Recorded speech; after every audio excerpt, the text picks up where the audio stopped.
meetings. Man. All right. Are we ready? Yeah.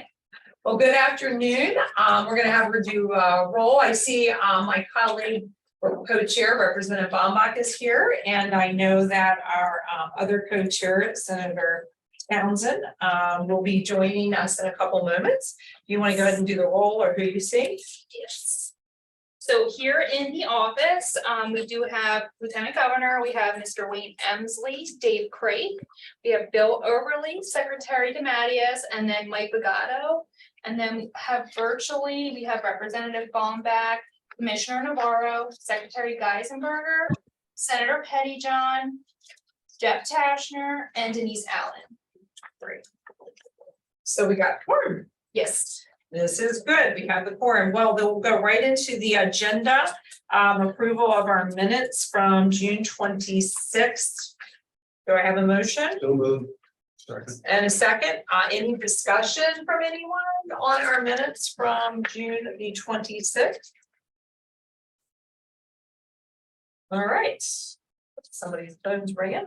If we, if I can have a call, all in favor, say aye. Aye. No no's that I see are abstentions. So the minutes are hereby approved. So as we start every meeting, again, I start this every meeting with the conversation that this group results of Senate Bill 29. Every meeting we have had the conversation where we recognize the current retirees. We are not making recommendations to date that would impact current retirees, that they would be under kind of a grandfather lens. And that if you look at the recommendations going forward to the governor and to our General Assembly, we have options. So we've hit what I consider one of the important days. We will add another meeting as necessary because Joanna really wants today, I think, to walk out, hopefully with a little more structure with potential options, kind of around a cookbook of options that she might come back for us. And so I just want to say thank you to, the DHR team, to the pensions team, to our consultants, with Wills Towers, the work they've done, and appreciate their efforts. I know Secretaries DeMatteis and Geisenberger and others, have really lent a lot of time with their team for us to get here. So basically, a lot of words to say the rubber hits the road. Let's really start today, looking through options, things we want to put in a parking lot. And if there's some things that you absolutely positively know we have to go with. So Joanna, I don't know if you want to start the show of what you have. And again, thank you. We know you've had to work a lot of extra hours. Thank you, and thanks to Chiron as well, Yes, Margaret. Chiron. Yes, then Margaret. Sorry, Margaret. Yes, she really has the hardest part. I just get to present it. If we could go to slide 11. So this was a request from the very last meeting, where we talked about a funding option. And I've done a presentation previously on the breakdown of the other employment costs for rates of payroll that goes to various pots of money for various things, such as OPEB, for example. So our current OEC rate for OPEB is 0.36% of payroll. So with an option beginning July 1 of 2024, increasing the OEC rate from 0.36% to 1%, and then 1% increments each year after that, up to 10%. So beginning in FY 34 and beyond, the OEC rate could be 10%. That would have an immediate liability reduction of $3.6 billion, and overall would be a $10.6 billion in 30 years. So that really means what taking us to the next column is it would overfund. So this would solve the issue from a funding perspective. Again, from the OPEB funding perspective. So this is the model I know you did for Dave and I. And again, we knew that there would be a sticker shock, which we don't have all that here for what the implications might be for, the OPEC, which is the transportation fund, the ASF, and all, but Dave, I don't know if you want to chime in here. I think No. you and I were hoping it would include one of the pillars of the stool with eligibility and design over time. Yeah. So I have a question. So does this include the 1% carve out of the budget? It does not. This is strictly the OEC portion. Could you all hear her question? His question, you could, okay, so it does not include the 1%. So again, this was just one of the thoughts I know, you know, when conversations with Dave that we've had, and again, setting it up this way does not affect bond rating. But again, there's a money to this, there's like some sticker dollars where obviously that the state would have to pitch in. And if it's over 30 years, that's very different than 10 years. And I think, Dave, when you and I had that conversation and talked also some offline with several of the administrators here and secretaries, that, you know, we would still have to look at plan, design, and eligibility, but this at least shows us that this is an option. And then one other thing I'd like to point out in the presentation, all the slides prior to this slide were presented in previous meetings. But at the request of the committee, we have since added a column in each of those slides, which shows the immediate OPEB liability reduction. So we're any column that says approximately 2025 OPEB liability reduction for each of these options. So just looking at slide 10, for example, this was an example of a combination that we had shown the committee to help start the process of what we're looking for. So this included a funding option, eligibility option, and plan design change option. So with the combination of those three, it would have an immediate liability reduction of 1.6 billion, and then over 30 years, it would reduce the liability by 11.9 billion. Secretary Geisberger. Hey, Joanna, can you go back to that, the one you started with, slide 11? Yes. Why doesn't it include the impact on the budget? This slide, And maybe we could get that broken out at some point. because I mean, it's one thing to say, Oh, yeah. it's another thing for folks to see the actual cost of that. Is that a possibility? That would require the help of OMB because I don't That have would definitely require salary. Yeah. And Sharon's not with us today, he's on vacation, that would definitely But we require. could, they could look at Yeah, that. yeah, they would have to project salaries for Yeah. the 10-year period, budget growth, et cetera. And Dave, I don't know, did you want to add anything else? I know from when we were thinking about this and No, I recognizing it's I gonna think have a. that I'm having the same thought Claire did, that, you know, you got this 1% is now law. So Yeah. we need to include that in here, and it'll definitely get us there faster on page 11. Right. Adding But 1%. but we appreciate that calculation because I think going back to day one, I remember Jeff Kashner and others saying, you know, it's gonna be more than just the plan and eligibility. And we see that based on what you have, that the plans alone and eligibility alone.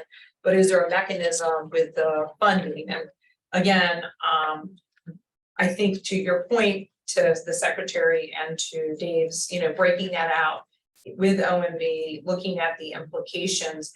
But is there kind of some magic in the sauce where we can mingle, right, the pre-fund with eligibility and design?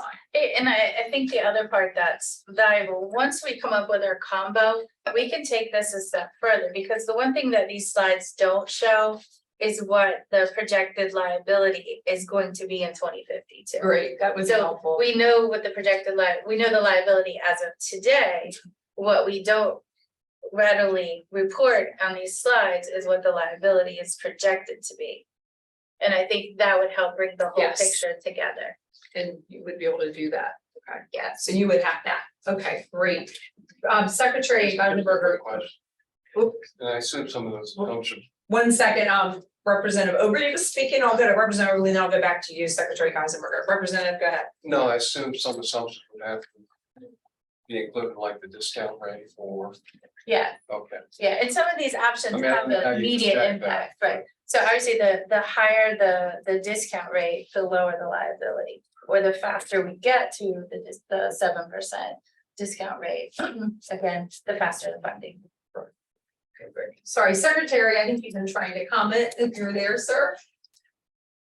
Oh, where did he go? Did he knock himself off?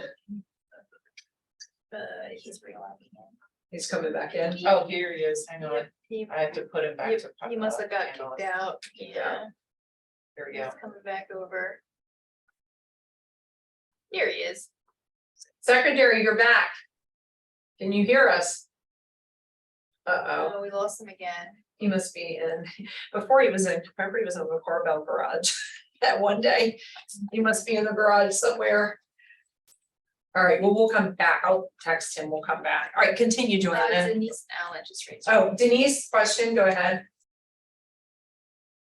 Oh, you're, you need to unmute, Denise. Sorry, I undid it so you couldn't see me. I hit the wrong button. Sorry. Okay.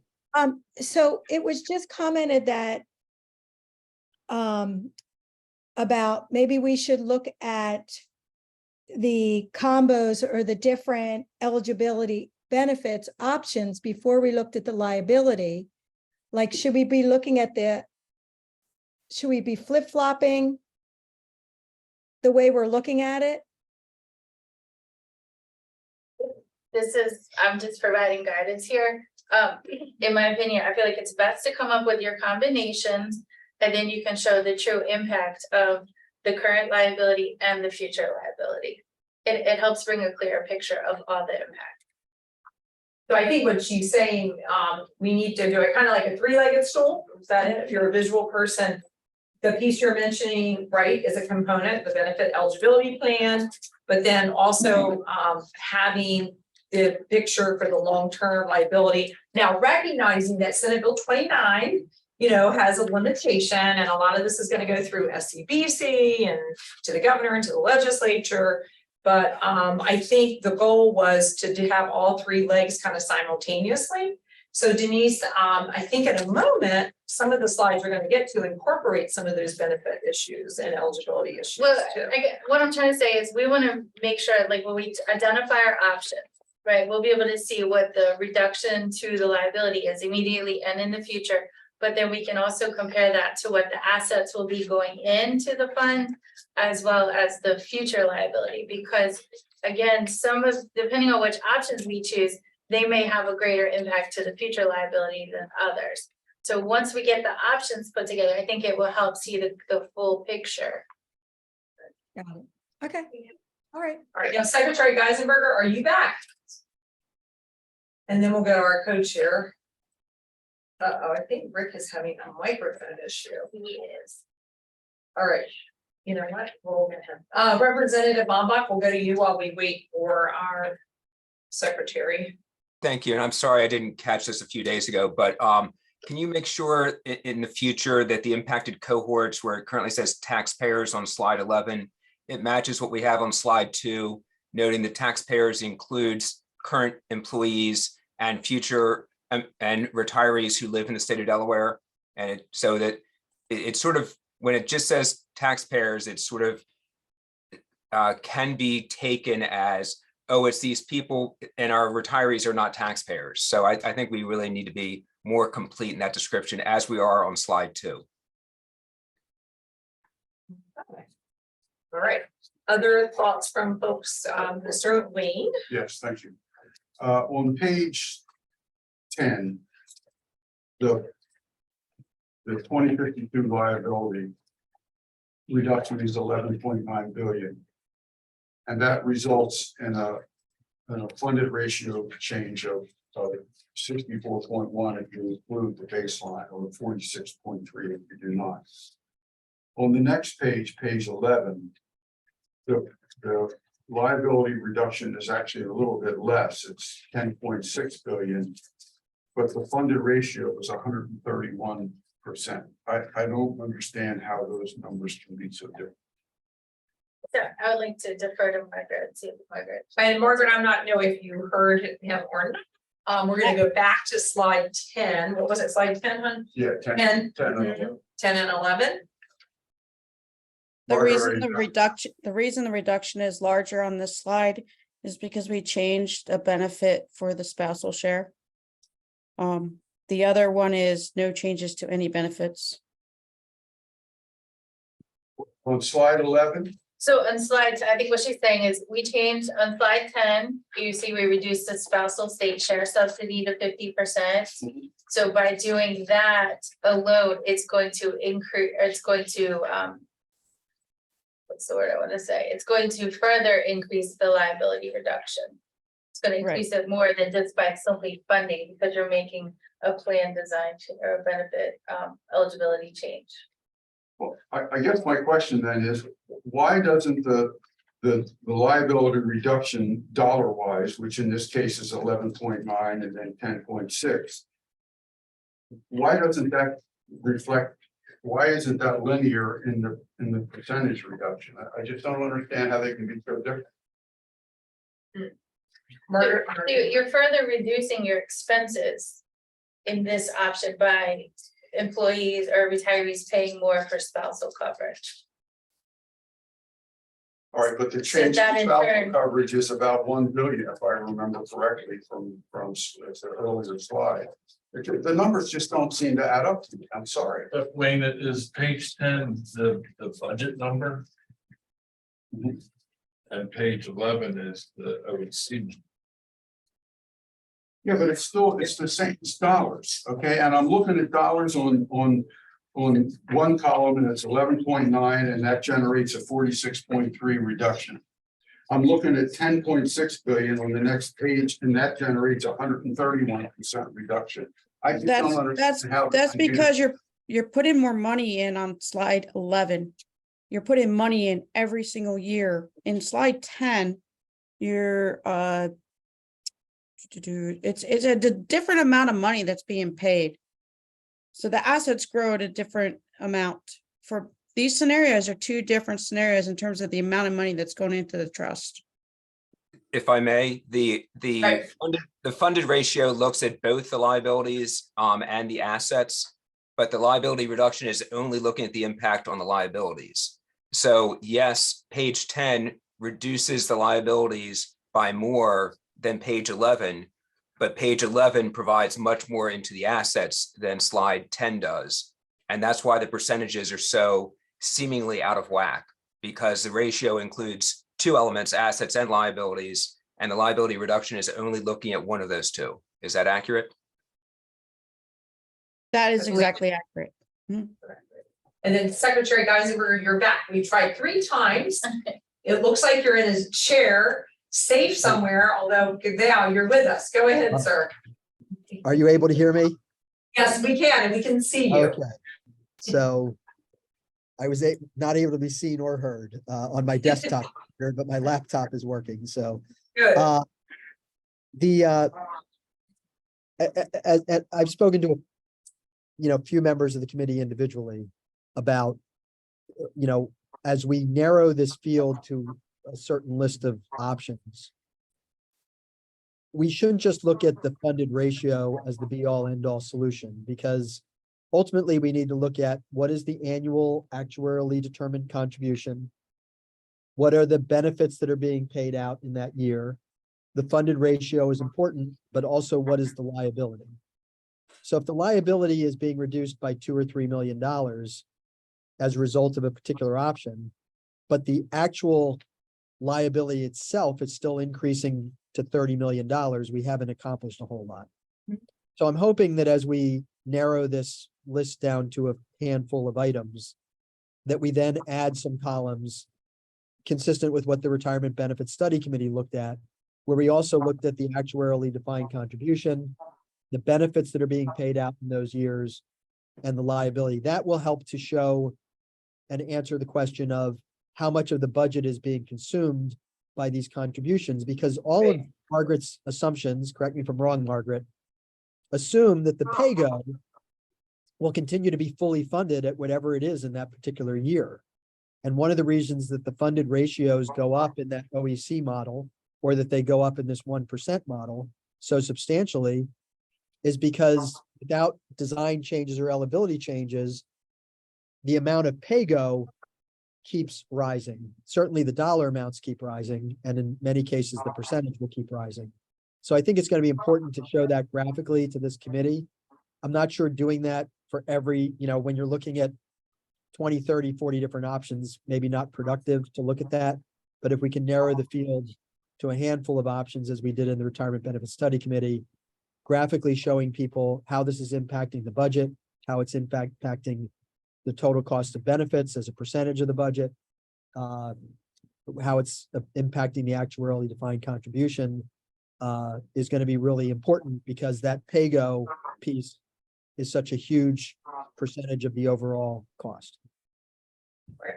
Thank you. And Joanna is shaking her head. And I think when you were in limbo land, we were talking a little bit about the importance of, looking at that, the number, the impact of budget and all that was raised, because I think you're right that there's not one magic funding option. It's going to be a combination of funding, eligibility, benefit design. So, hooray, kumbaya on this, right? So Joanna, keep going. Every page you turn to, you give yourself work. And Margaret. I think I'll stop talking now. That's really, on serious note, that's really all I have to present. I just want to reinforce any updates to the slides, which was adding the immediate OPEB liability reduction and then going over slide 11. So Those were your new ones. So for those who were not with us last time, the information she had modeled to date were items that we had requested. And so I think for those who are following along on our plan, we are still kind of between agenda item number 3 and 4, where we need to hit the road now with some rubber on the road. So I don't know who would like to jump in if there are things that folks want to throw out for Joanna. Joanna, tell us what would be advantageous to you. Like, what are you looking for? slide 10 is a perfect example. Okay. So if we're gonna approach this from a 3-pronged approach of funding, eligibility, and plan design, if we could come up with a combination that hits each one of those, that would be awesome. And a few of these. So like take one, we had the already legislative codified in the budget, the 1%, right? Right. But say, for example, if we can come back with a little more data on the impacts of the budget and whether it's 1% over 10 years, like if I would like to, and I think Dave probably would, since we asked, figure out at some point in the funding stream, and I don't know which model it end up being, if it's 1% every year over 10 years or 1% to 30. I mean, I know at one of these, I'd love to see that marked out. And Dave, I don't know if it's a little premature because we don't have the budget impacts. I mean, what do you think? I agree. Looking at both of them together at some point, you can kind of merge them. Also with the pay-go number, you can merge that. So you can merge 3 things together. I think that would be helpful. But we still have to have the combination to start with. So and then we can grow each of those. Okay. So It's almost like a game of Clue. right. I'll take the 2% funding. I'm joking. I'm like, I don't probably remember clearly joking. I do. Go ahead. That's really, that's it. What's your most favorable option from a funding perspective? What's your most favorable option from the eligibility perspective? What's your most popular option from the plan design? Right. And then which ones do we know we want to put in the parking lot, right? Right. And then, So whether it's HRA, Yes. 4% increase, like certain. if you want to immediately eliminate option 1, 2, or 3, then that obviously reduces the amount of options to pull from to create your combination. Right. And the only thing I'd ask is that we really pull from the items that we've already modeled, because Right. that's what will make this go faster Right. Well, from a modeling Right. perspective. I mean, you've got the one, I mean, again, that Dave and I talked about from the funding, but along with that, now we need to come in with plan and eligibility. But I'd like to defer to other members because I'm monopolizing the conversation. So I don't know if there's others here that feel strongly that, hey, I don't want to do reducing spousal, or I definitely want to look at HRA. I mean, now is the time for folks to speak up. Yes, Representative. Yeah, just let me put this on the table. If we're going to begin to talk about eligibility, I'd like to frame it in the context of prospectively Mhm. beyond when an individual is hired. For instance, the January 1, 2025, date, rather than impacting those employees currently receiving their. Okay, so you're saying, because some of these plans, we've had 3 models we've had where the hire date after 1/1/2015, which would affect employees now. Model B was those who were hired on 1/1/2025.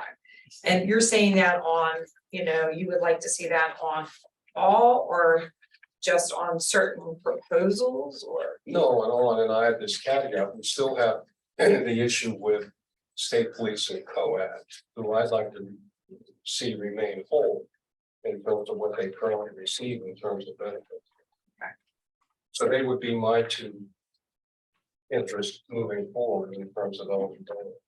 And what we can do is we can take notation. My question then becomes to Margaret and now, because I totally understand your perspective.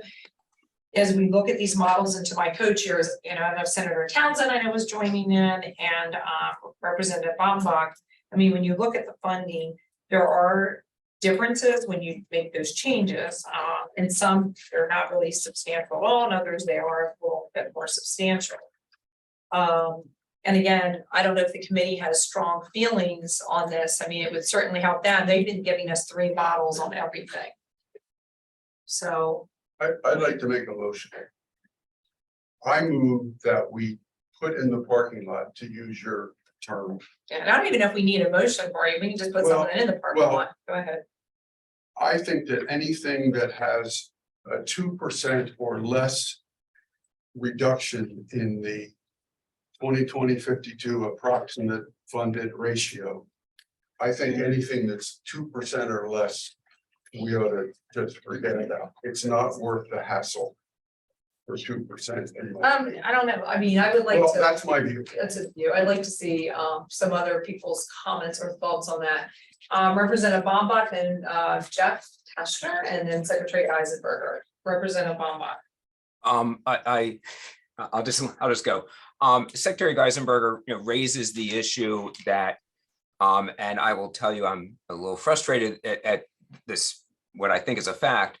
I know that I have been focusing on the funded ratio and how we get that up to 80–85%.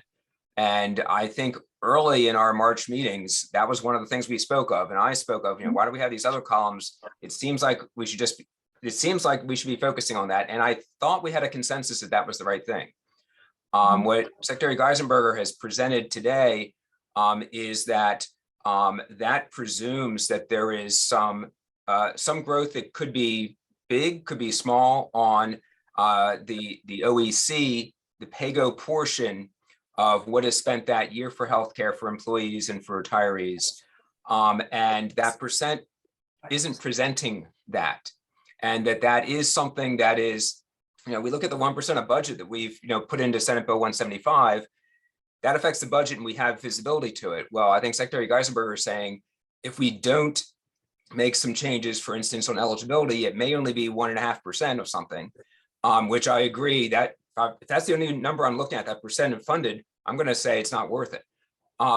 However, if that has an impact on squeezing future budgets for decades, then that's a factor we need to know. And I hate that we're 4 months in and we're looking at this.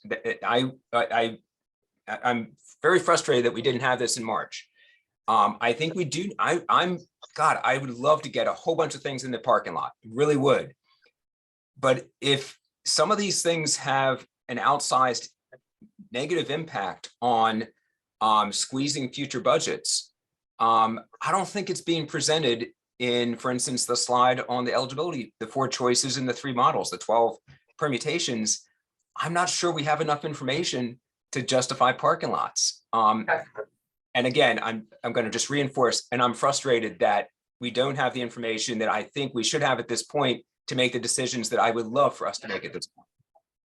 Thank you for sharing that. And again, he kind of made it like a motion, and we'll discuss that. I don't know if we'll need to actually pull a vote. If we do find there are some other data sets that we want, because I know Wayne's reasonable, and if we need more information, if we find out some numbers aren't there. Jeff, we'll go to you and then we'll go to Mr. Secretary. Jeff? Thank you, Lieutenant Governor. I want to focus a little differently. We've got the first step of the stool somewhat in place with the passage of Senate Bill 175. I know there's another issue that we're batting around a funding possibility with the percentage of payroll that goes in. That leaves us with plan design options and eligibility changes. And when I look at these sheets, it seems to me that the next big question that we really need to wrestle with is the plan design option for two reasons. Number one, you look at the numbers, the most significant potential impact on the funding ratio comes next from the plan design option we settle on. And that can be very little to, you know, something that is in the 12% range, depending upon where we go. But I don't want to focus just on the funding ratio. I want to focus on the practical impact to the retiree members, and how the whole reason we're here is because we had a benefit design change that was going to impact them, that led to Senate Bill 29 into this process. And I just don't see how we even begin talking about eligibility changes until we know what the plan design option is.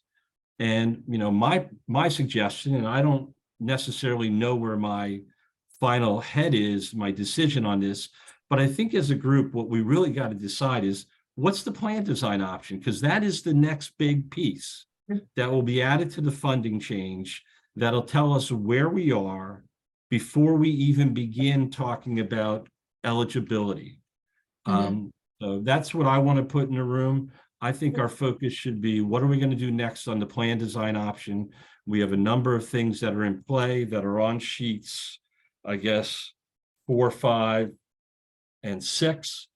But right now, there's a great deal of variability there.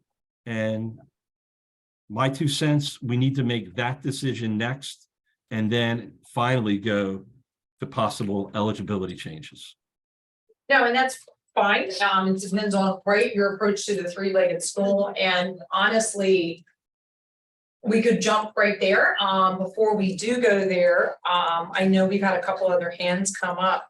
I keep reminding, and you know this, Jeff, having sat for years on the SEBC, you know, again, we are making recommendations that will go and be considered by General Assembly and the SEBC. And I say that periodically just to remind folks, and I know with our secretaries present and listening, that we know that, but I hope very much that folks listen. That makes a lot of sense to me. I'm certainly happy after Secretary Geisenberger speaks on, and I noticed Denise put her hand up. We can go in that direction, and then certainly Wayne will come back to your eligibility request. So Secretary Geisenberger. Oh, you're not muted. I mean, you're muted. Right. Let me just Yeah. say that I fully agree with Professor Tashner. So we'll go there. As you know, as people who have tried to look, you know, at this now for several years, that is the conclusion you come to very, very quickly, that, you know, funding is just sort of a math issue, and design change, which then has impacts, you know, even if you decide that you're going to grandfather a certain population, making plan design changes for future retirees begins to have some very significant impacts.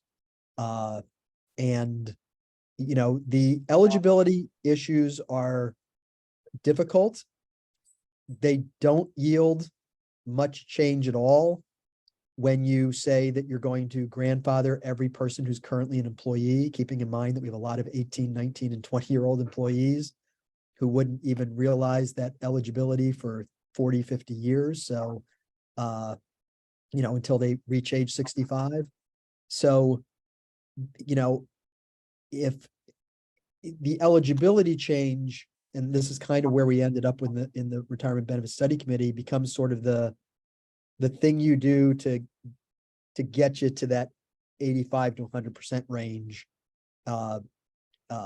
because we know it's difficult, because we know you're going to end up having to grandfather some significant group of people, whether it's people who have only worked for the state for 10 years or people who are only under age 30 or whatever. But I think you jump to that at the end based on how much you need to fill the gap between funding and plan design. And so And I think, you know, if we were here for talking about this for another 6 months to a year, that's where we would end up too. It takes a lot of conversations and a lot of scenarios. Having gone through it, and I think Jeff having gone through it too. But that's pretty much where you end up, is that's the order to do it in. Right, well, good. Well, we have some funding options, so we'll go to design in a second, but Denise's hands up. And, you know, I'm glad to hear you say the aim, because I know Representative Bombach talked about the 85%, because that was, you know, our discussion when we started meeting, I guess it was March or whenever that was, you know, as a goal, to take a look at that. Denise, go ahead. I feel like you did say it, but I'm going to say it again, just what Jeff said about the reason this all started spiraling was because of the plan design. And that's where we think we should start with that, you know, that three-legged approach or three-prong approach. And when we look at it, I'm going to speak probably first and blunt, that I really think we need to look at when we take some things off this table is this Medicare Advantage plan.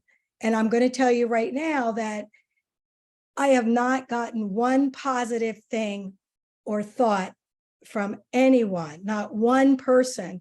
And so when we look at taking something off the table, taking that off and seeing then what would be the impact. But I think we really need to listen to what's going on within our state. And I'm going to ask you to please that's the first thing I would like to see, if when we look at those plan design options, to take that off to begin with. Well, I know we've grandfathered, where we've been talking about definitely current employees, retirees, having them grandfathered. And that has been a consensus, I think, since day one for the current. Lieutenant Governor, I Yeah. agree with that. If you. But Go ahead. when you Suggestion. say ahead. that, but we need to also think of our future retirees. And if it's not good enough for us, those of us that have already retired, what about the ones who are going to be retiring? And I just can't, in good conscience, saying, well, I'm going to take the good stuff, you get what we didn't like. And I think we need to think about that. Right, choice has been like the number one word I heard when I accepted on a fine day, when they asked if I'd share this. You know, going into, like you said, with the word choice. And I appreciate, Denise, your candor. And I think we've heard that a lot from the retirees. I know that this committee, when we make recommendations, we can put out our wishes around Medicare Part C.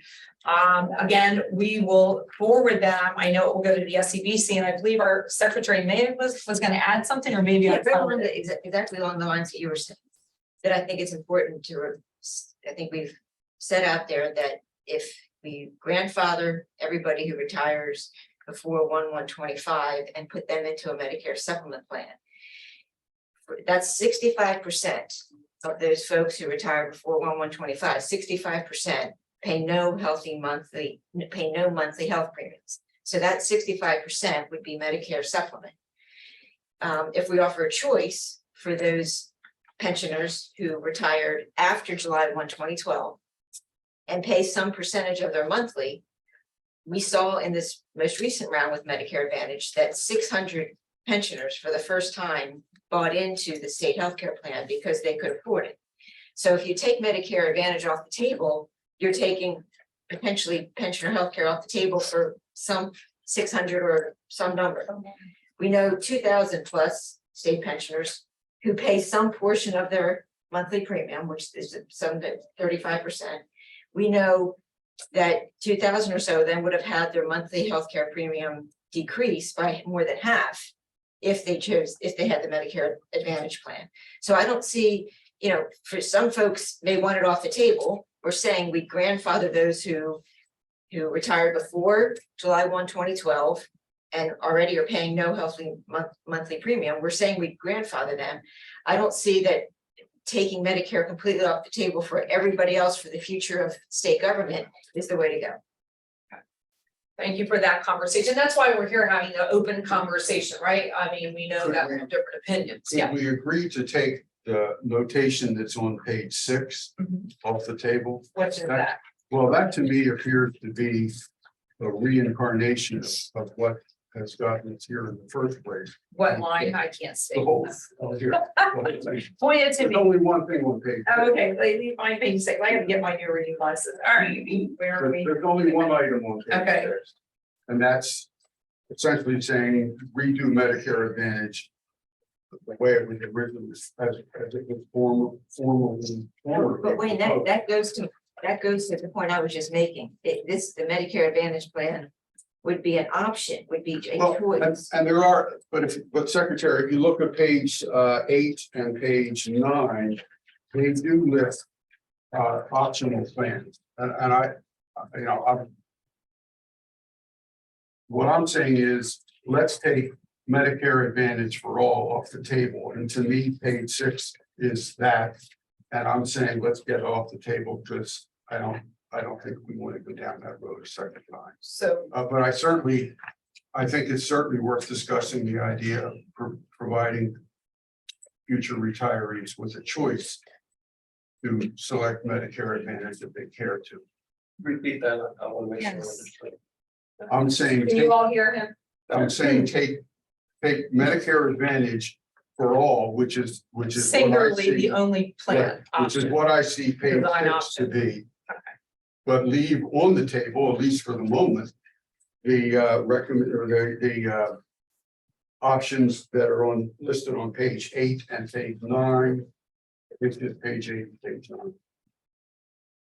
And that would be that the retirees of the future, and again, whether this group picks the date of 2012 or 2025, right? Because we still have those choices. Right. You're saying then, in respect to what Ms. Allen shared, that in regards to current retirees, they've been grandfathered, period.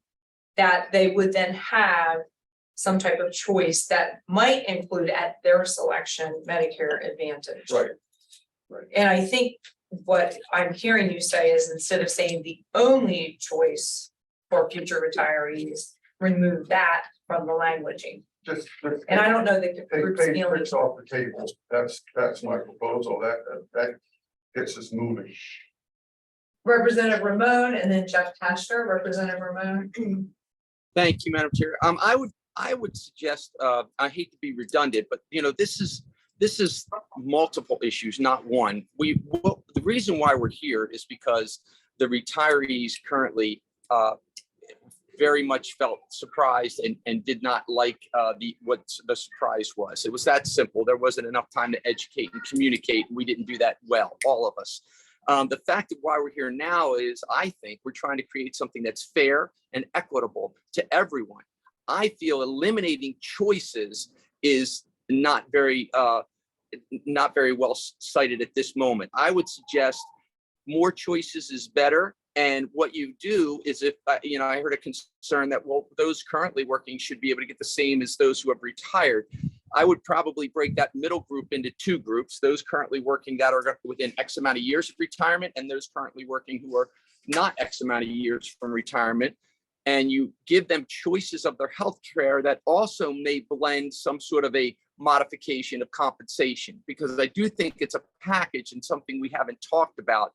But I think it goes back to maybe Claire saying earlier, or maybe it was Rich, about the overall, what does A, B, and C? It's all math. Once we develop a structure with fair, equitable choices and allow people to choose what best works for them, the rest of it's all math, and then we're going to have to modify the math. We can't get paralyzed to this level of perfection to make sure something that many people thought was bad, we're not going to give anybody a choice to get it because maybe someone thinks it's good. And that's the hard way to do it. There's always easy ways to get things done, but maybe they're not always right, or the issues come up later.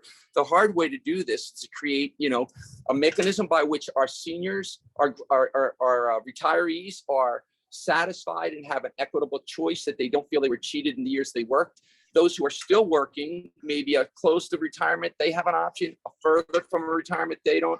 And then all the newbies, this is the new rule and this is what it is. And I think for the long term, significance of the outstanding unfunded balance will modify over years as those new employees start walking through the system. And if they're not coming to us because the benefits package isn't good enough, well, then we need to modify the compensation package. It's all a mathematical formula that I think keeping choices on, not removing choices that aren't at least impacting X percentage is wise. Mine's complicated, and I don't know if we can digest it, but I think it's something I would like us to keep in consideration. Thank you. Thank you, Representative, and take us on your vacation next time. Or don't show us the background, I tell you. Please Thank remember, you. I work at swimming pools. I took a break. Okay, you're during the work week. excused. All right. Be all nice right. now, be nice, okay? I am. You're very nice. But I mean, I think to his point, I mean, we are looking at design here. You know, and I've heard loud and clear from retirees, from members of our unions and others, you know, the current, some of the designs around the Medigap supplement plans, the Metafill plans are definitely part of the design that you're wanting. And perhaps there's a way in languaging, you know, we can address the other, but I'm hearing you say definitely take off the table only Medicare Advantage for future retirees. Yes, Representative Overly. I That's correct, thank you, sorry. Got it. mentioned, to me, this becomes much more simple if you talk about dealing with this prospectively. And Right. when I say prospectively, those hired after January 1, 2025. And in my mind, I guess I've been contemplating that as a path forward tied to an HRA where people do in fact have choice to purchase a Medigap plan or Medicare Advantage if they care to do so. You know, it seems like we're getting down in the weeds, Right. and I'd like to bring us back a little bit. Sure. I've always considered what we have in place today as almost a moral contract with our state employees. I also consider them to be the greatest asset that the state has. So I object very strongly to imposing changes in terms of benefits to those currently employed. And I would like to see us focus on hires after January 1, 2025. Okay, so we have different here thoughts, which we'll get to for Modley. And again, I'm just letting everybody kind of throw stuff, don't panic. The professor has her method here, we're having folks throw things out. And then what we're gonna have to do is come back to figure out with Joanna, which path and which direction. And sometimes, as my coach here would agree, and I'm sure Senator Townsend, Representative Bombach knows, if we have to, I know we're gonna try not to, but if we have to add a meeting, we add a meeting. Because sometimes we don't want to over limit either, you know, we're gonna come back, we are gonna limit some, Joanne, don't panic. But we still may have a couple broader ones that will come back, and once we have all the data and all the points in front of us, we'll say, yeah, this is good, or hey, that really wasn't such a good idea. All right. I don't know who was next, Jeff Tashner, then Secretary Geisenberger. Thank you, Lieutenant Governor. And I just want to focus on pages 4 through 6. So I want to make sure I understand this and hopefully help Joanna. And I think I'm going to be building on the conversation that you and Wayne had. When I look at page 4, I see two options, and those are moving to an HRA, which means that the plans available to retirees are going to be dictated by the marketplace. State of Delaware is giving them money, letting them go onto the marketplace, and what's going to be available to them, whether it's a supplement or a Medicare Advantage or something else, is what the marketplace provides. When I look at the next two pages, the difference I see is we're retaining control. It's a state-provided plan over what is made available to them. And what I see on page 5 are supplemental plans, and on page 6, a Medicare Advantage plan. But what I don't see here, and I think this is what Wayne was getting at, is a state-provided plan that contains options within it.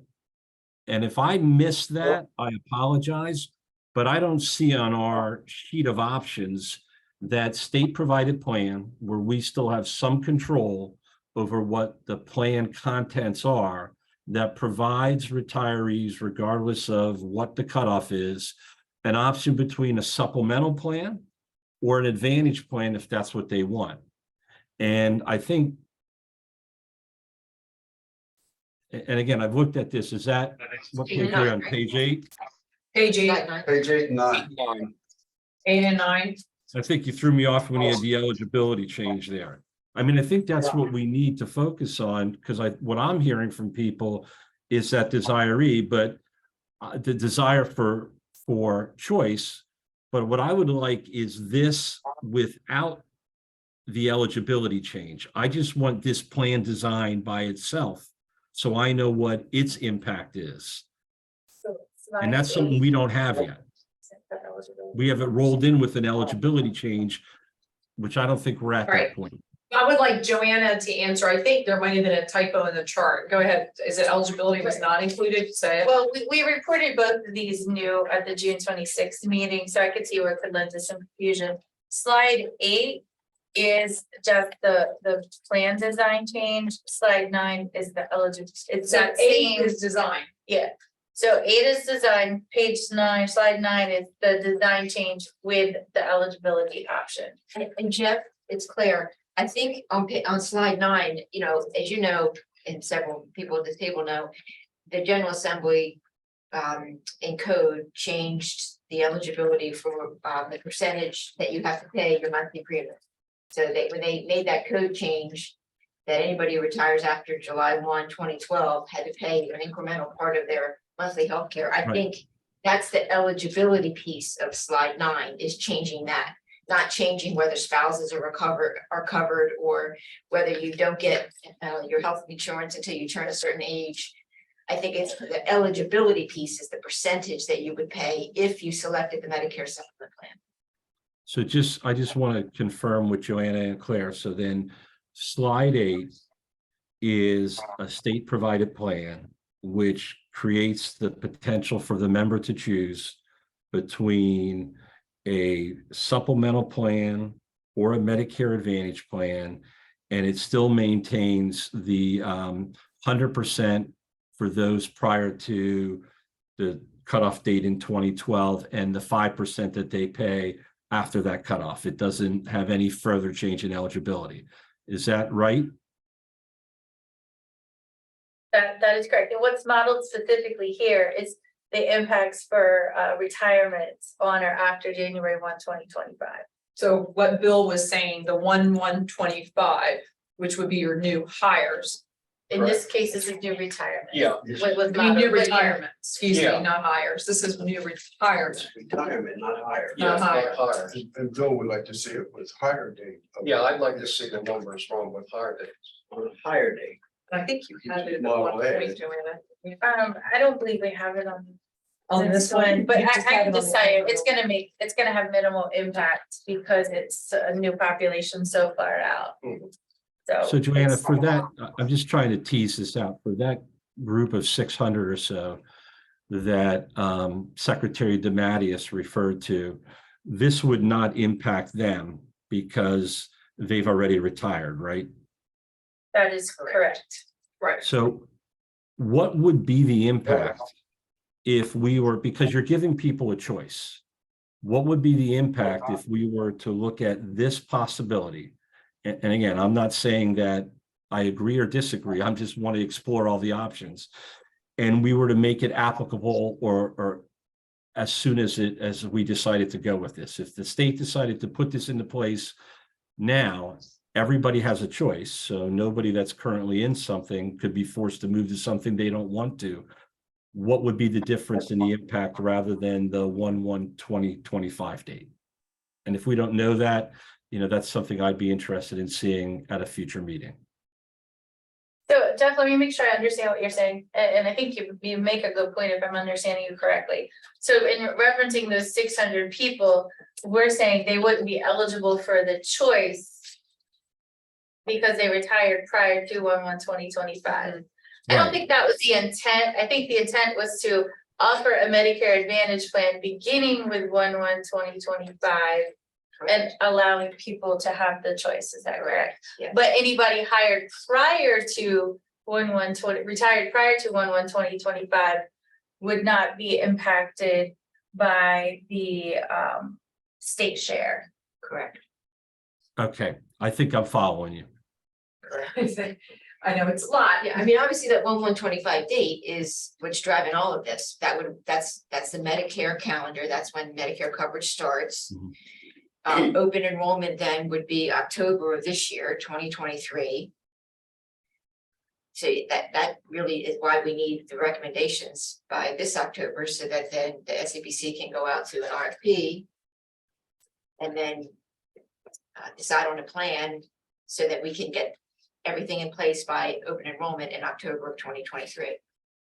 Thank you. Now, we have in this order, but I don't know if Margaret had anything from a numbers perspective. We have Secretary Geisinger, Representative Bombach, and then Margaret. Margaret, do you need to add something immediately from this immediate conversation, or do you need to wait till after the others? Yes, my quick comment is on slide 8. It changes the 5% share to 15% share if you chose the Medicare supplement plan. Just wanted to point that out. The Medicare Advantage people would pay the 5% additional. That's the change. So if you did offer choice to those current retirees, you wouldn't change to the 15%. They'd still have that 5%. Okay, thank you for that information. Secretary Geisinger. So I think sometimes it can be challenging when you're talking about, should this be 5% or 10% or 20% or 25%? To jump into that before you've agreed on sort of your basic principles of how to address this. And I do think there's sort of this basic principle that we should discuss and see if there's some consensus around the basic principle of choice. So I think Americans like choice. I think Delawareans like choice. I think most individuals like choices. If you are an active employee, you have a choice of 4 different health plans. I think you can also decline health coverage entirely. So you actually have a choice of 5 coverages. And you make those choices based upon where you are in your life, what the benefits look like, how much risk you're willing to take, and what level of premium. So I think it's 13. I think in terms of employee share, it's either 13.25 or 6%, 5% or 4%. I think that's right. Faith can jump in if she's there.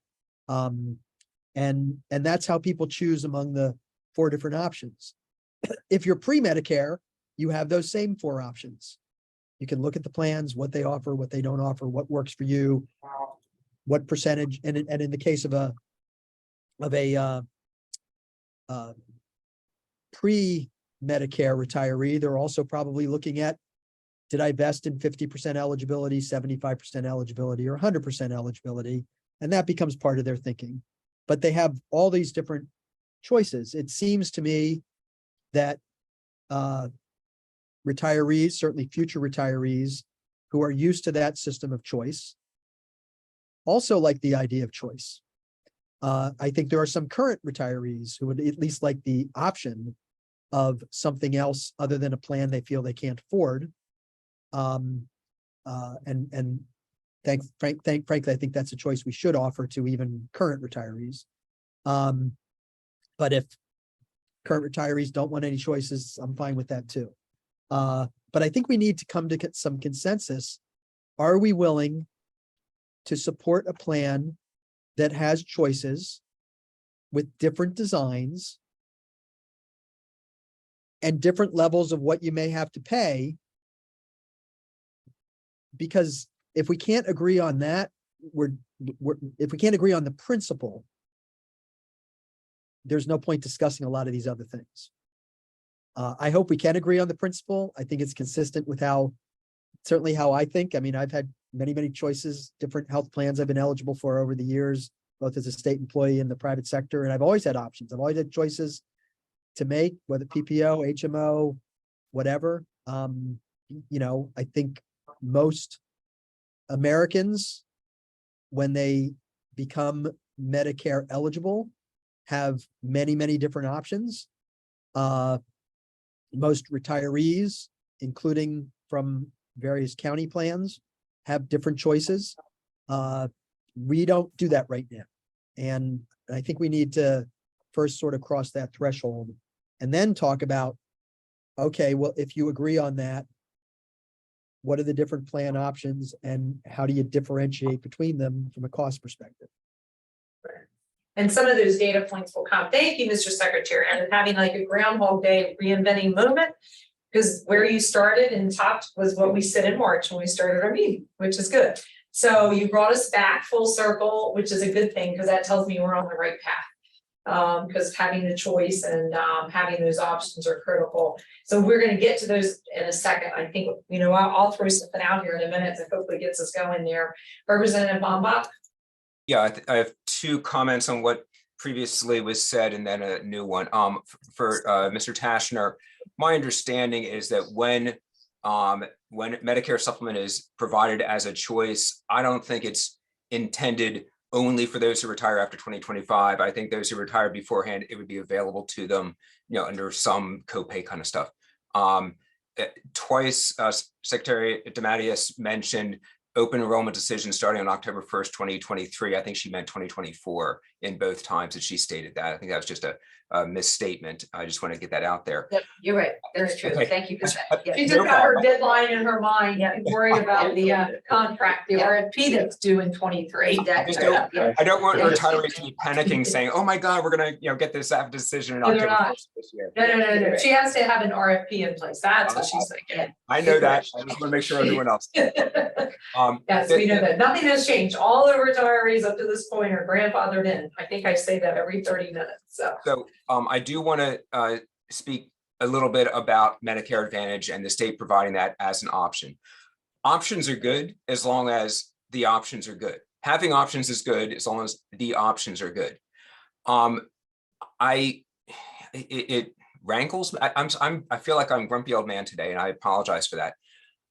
It frustrates me a little bit. If I understand correctly, the state out of pocket is not paying for Medicare Advantage. That the successful bidder last time said, you don't need to pay anything. We're going to work with Medicare. We'll take the money that, you know, they pay for typically 80% of stuff, and we'll do 100% of what we're promising, all with that. And the state doesn't throw more dollars into it. That it's kind of hard to say that the state's providing that as a benefit.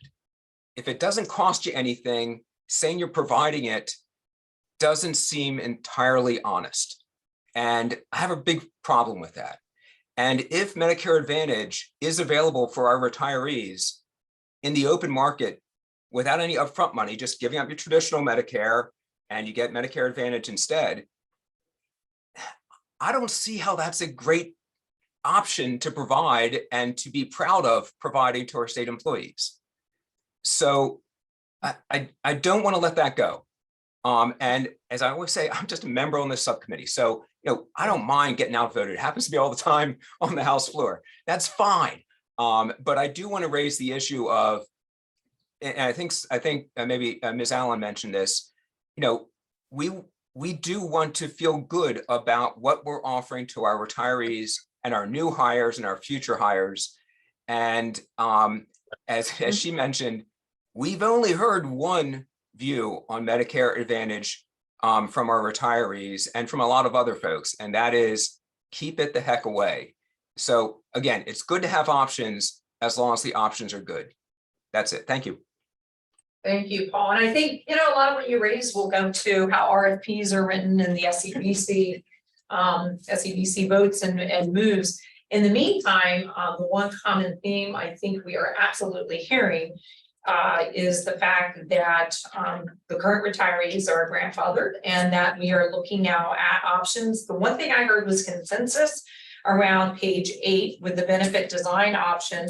And I feel like this is definitely a keeper from what I'm hearing, with the understanding that, you know, for the future. Go ahead. Yes, go ahead. I'm sorry, I just wanted to interject real quick. It's Brian Stitzel from WTW. Yes. Just wanted to comment on what Representative Bombach just said. Just wanted to clarify that even absent of where we were previously with Medicare Advantage, it's very likely that in the future, the Medicare Advantage plan won't have a $0 premium tied to it in every year going forward. And that's more than likely the case if it is offered as an option, because part of that was the carriers in the bid, assuming they were going to get the entire pool and the entire risk pool. So it's very likely that the Medicare Advantage plan as an option, and even not as an option in the future, won't be $0. Appreciate that feedback. And again, reminding folks, these are not permanent, these are not in stone, but we're giving Joanna direction. And then when we come back and look at the commingling of the 3 stools, right? So she's gonna start with design here per Jeff's suggestion and Rick's, that we look at design. Then we know the funding, right? If we can get some additional funding options and things we. Well, we want that to be part of the comp. Yes, Yeah, and so the governor, I think the other Yes. point to comment on Representative Baumbeck is to keep in mind that the Medicare Advantage plan includes the state's very rich prescription drug plan. right. So it's Thank not you. as if there are no dollars. Thank you for that, the prescription drugs, appreciate that. These are good, healthy conversations, I like them, I like the openness and the transparency and the honesty with each other, because that's how we get things accomplished. And I feel then that I heard consensus that we want to keep for now the benefit design option that's here on page 8 for now. And recognizing then that there may be others here. I heard certainly Representative Overly mentioned an HRA, and I don't know if we want to go on to other pages. Are there other designs that are presented here that you all want to make sure we include? Keep in mind, they may have different outcomes when we look at eligibility, and depending on which funding mechanism they're aligned with. I personally, am biased that David and our idea somehow FECA included when we have more of those numbers, Joanne, is that okay? I hear you. Can we do So, that? yeah, I think what we'll do once we complete our conversation, we'll make sure that I have a clear understanding of which funding option to use, which plan design to use, and which eligibility to use. All right. Okay, so everybody's good with that one. Are there others here with design that you absolutely say parking lot, no, go forward? Lieutenant Governor, Yes, Representative Baumbeck. could you put up the HRA page, please? Sure. Probably not a bad idea to put each of the pages up.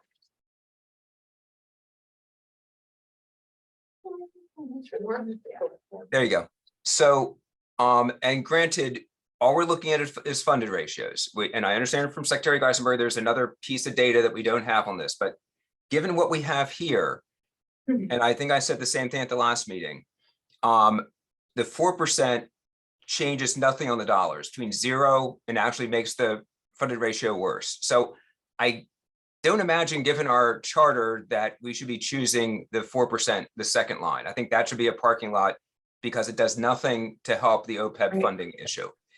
And I don't like the 2% because we saw in the graphs earlier that with the HRA, you will run out if you live long or if you've got worse than average health, if it's rising only at 2% because medical cost inflation is well above 2% annually. So I think that the 2% harms retirees, and I think the 4% does nothing to help what we're here to help. And therefore, I would suggest that both be placed in the parking lot. That's it. Thanks. Yeah. Thank you for your opinion. Others have different thoughts for the HRA. I mean, I agree with Representative Baumbeck. Parking lot. anyone else? Representative Overy, I know you were thinking about choice for the HRA. We feel strongly. Well, I guess.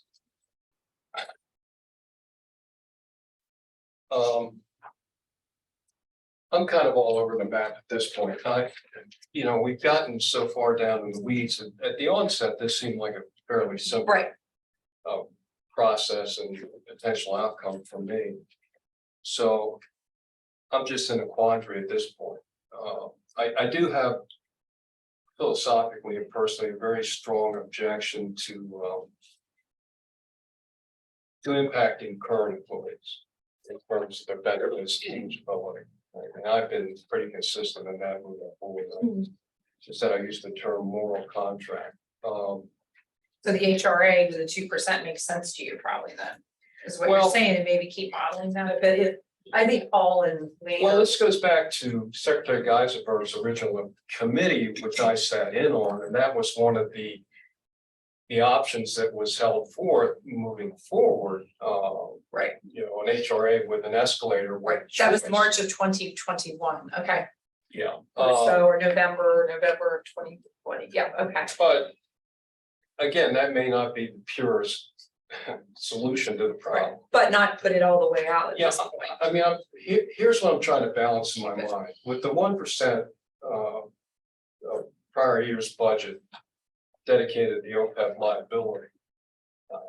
I gotta believe that the bond rating agencies on Wall Street were, you know, had a balloon party and a cake, because we made, I think, more progress than they even anticipated we could make. And in fact, I think even Secretary Geisberger, or the executive order that created Secretary Geisberger's committee, was well received on Wall Street. So I guess in my mind, I'm trying to establish how far do we really need to go to resolve the bond agency's concerns around our OPEB liability.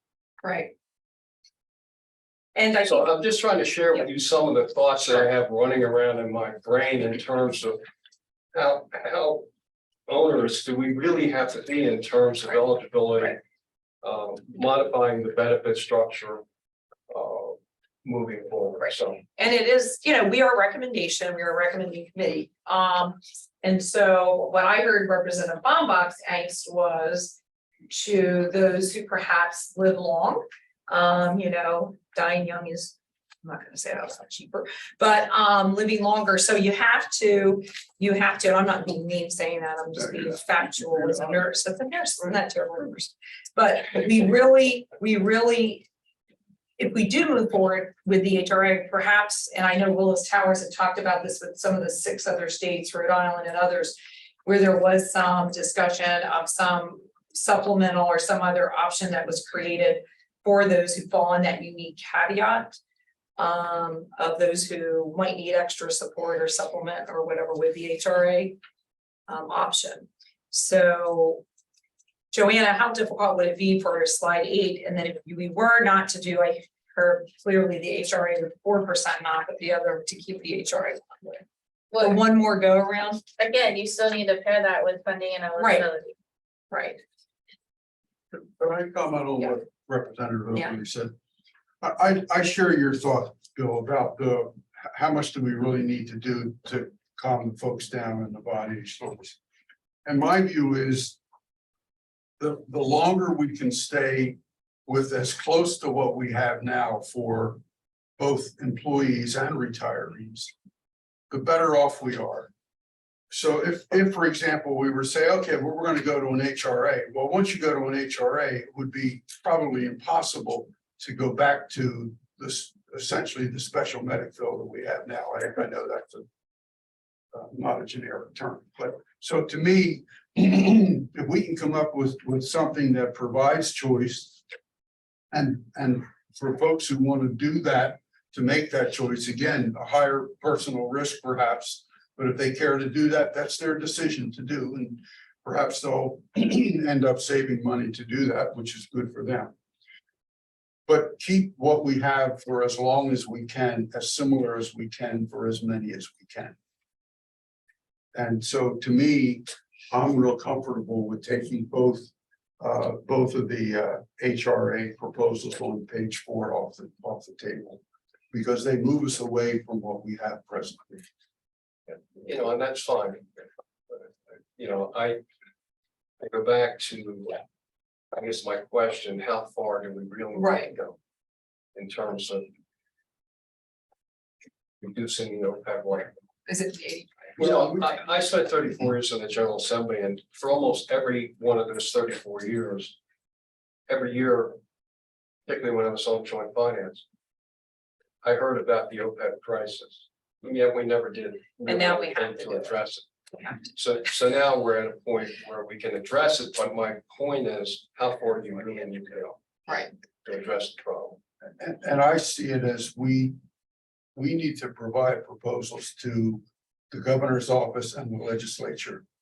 And they'll ultimately be the folks who decide how far we have to go. You know, they may, you know, if we come up with 5 recommendations, they may say, hey, look, we only need to do 2 of them to do what we need to do for the greater good of the state. But I think we need to provide recommendations and then let other folks pass on what to. Well, I would suggest to you very strongly that if there are recommendations that emanate from this subcommittee forwarded to the SEBC, that the likelihood is pretty high that they're going to adopt those recommendations. So Yeah. I just want to make sure that we don't go too far, too fast, and impact state employees currently and those that will retire in the future. That's the point of All right, I will go to Representative Ramon and then Secretary Geisenberger. Representative Ramon.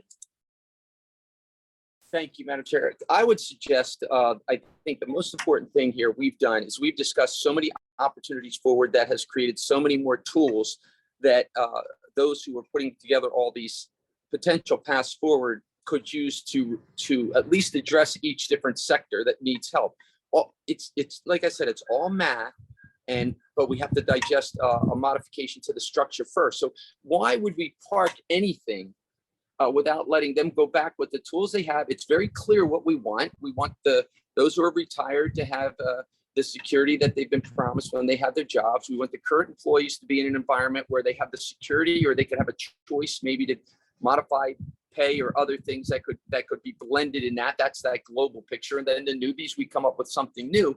Some tools that they're going to use are going to be offered in one of those 3 sectors, not in the other. I get very nervous when I hear, you know, 1 or 2 of them asked to be parked. That might be a selection that one of those 3 groups might feel very, might want to have an opportunity for, and maybe not the majority of the people, but someone.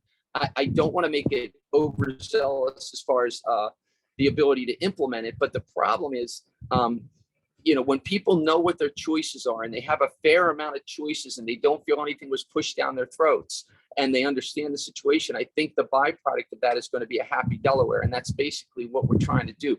I don't want to hurt any sector or any other one, but taking away any choices, I think is detrimental, unless those who are putting this together want some choices to kind of consolidate, the direction they head. And I haven't heard that. So if that's the reason why we're parking things, then that's fine. But if it's not, let's see what they come up with and what choices they have, and have like a real deliverable this time that we can say, okay, we tweak this, we tweak that. We're not even in the tweaking mode yet. So, I mean, is that asking too much, or? No, I was just asking Joanne. I mean, they could, certainly do the HRA component. I mean, and again, not trying to be wishy-washy, because, call the chair with our chairs, we could say, oh, we're doing this or that, but I really want this healthy dialogue, because I think it's important to get where we need to go. I do know that the 4% and all raised some error, and I think to at least have some modeling with the HRA. Before we go to continuing on the HRA, I will have Secretary Geisenberger speak, and then to Joanna's point, I just want to answer one of her questions from where we agreed on page 8 with that for her, but go ahead, Secretary Geisenberger. So Bill Oberly raised some questions about the bond rating stuff and what we need to be doing. And I guess what I would say is that, there's no doubt that if we do the 1% funding, which we've passed, and if the legislature is disciplined about continuing to do it year after year after year, because as you know, it's a simple majority. The Joint Finance Committee decides to deviate from it in any year, they can. It's not in our Constitution. But if we consistently do it over years, we got a positive feedback from the rating agencies. But, it's not like it's moving us from a 6% funded ratio to a 60% funded ratio overnight. It's something that happens over a very long, slow period at a time when a lot of other governments are making a lot more progress than us, particularly if you look at local governments here in Delaware, our 3 main counties, city of Wilmington, who already all have funded ratios of between 45 and 85%, because they've been doing more on funding and more on plan design I'm not sure what changes they might have made in eligibility over the last decade. So, we're way behind, our comparative local government. We're way behind most AAA rated states. And if we don't make faster progress, that's the risk of what they're going to notice. And so, does that result, as I said from the beginning, does that result in a downgrade tomorrow? No. I mean, our credit rating is based on a lot of different factors. Our economy, how we pass our budget, things like that. But as they see healthcare consuming more and more of our budget growth, as it did this year, employee pay and healthcare consumed something like 85 to 90% of every dollar the state put into a 10% growth budget this year. Healthcare and employee pay. So if more and more is healthcare, less for employee pay, less for new initiatives. So as far as the HRA, I think if you do an HRA, it's not that you say you have an option of an HRA or something else. I think it's everybody that has an HRA. And, as Representative Bomback has pointed out, it's then all about the indexing measure. Most private employers who've gone to HRAs do not index them. It's a fixed number. And over time, that's how big companies, one of the biggest in Delaware, DuPont, that's how they got rid of their OPEB liability. They did an HRA. I think forget if it's $1,500 or $1,800. That's what it was in 2002 or 2003, something like that. It stayed the same. That's still what it is for a person who reaches age 65 today. And so if you're going to do the HRA, whether it's at to Representative Bomback's point, if you pick an indexing number, to be candid about it, that keeps pace with the inflationary cost of prescriptions and medical care, it doesn't advance the ball at all. If you pick something less, it does. And if you pick 0%, then it obviously makes considerable progress against inflation over relatively quickly. What's different about the public sector versus the private sector is the private sector, when they did HRAs, pretty much just said, this is your benefit, period. It's never going up. I think the pressure on the General Assembly, especially say last year, when inflation was, when healthcare inflation was 11%, to enact a one-time adjustment would be tremendous if you had an HRA. That said, I'm not prepared to take an HRA off the table until we vote for something. I've tried to say that. I think Claire and Saran and I are of one mind about that, which is before we take things off the table, let's vote for what we're going to leave on the table. And in particular, this idea of choice, and like choice could be, a choice of multiple Medicare supplement plans. It could be a choice of, Medicare supplement and Medicare Advantage, with some cost differentials. It could be, offering 3 or 4 different plans. The question's going to come down to then how do you differentiate those plans in terms of how much the skin in the game the retiree has, depending upon which plan they choose that works for them. Thank you. Thank you, my fellow professor you see today. I say that only because we had 30 minutes to the end of the meeting. Thank you, Representative Bombach. Yeah. Just two quick comments on what Secretary Geisenberger said. I think he mentioned the 3 counties are between 46 and 85% funded. With Senate Bill 175 passed by the General Assembly, we're assuming the governor will sign it shortly. We're at 60%. So we're not trailing these counties. We may be trailing 2 of them, but one of them's trailing where we are. So You're at 60% in 30 years. In 30 years. We're not they're at between 45 and 85 today. Okay. And one of them, at least one of them, went to Medicare Advantage that essentially costs very, very, very little. And Well, Newcastle County offers 2 Medicare Advantage options, but but they are choices. So they give Their own meeting now, the 2 of them. I know, all right. Well, Yeah. that gets us back to the good choices versus or options. Options are good as long as the options are good. Having options is good as long as the options are good. All But right. I also want to reinforce the Secretary's point of, it'd be nice to know what we are settling, narrowing it down to, and I get I don't want to vote something out until we know what we're voting on. Well, I think I've heard today that there is some great comfort for something similar to what we have been doing, a Medicare supplement, possibly that with a choice of Medicare Advantage that I think is less than. Yeah, we have that. Yeah, we've decided that. Yep. I think. So let's recap, but I want to make sure that I have clear Representative, sorry, direction. we're gonna. May I finish, please? Go ahead, yes. I think that one of the things that was said is that HRA cannot be in combination with others. It's, either you have the HRA and you can choose, which plans to choose from within the HRA or not.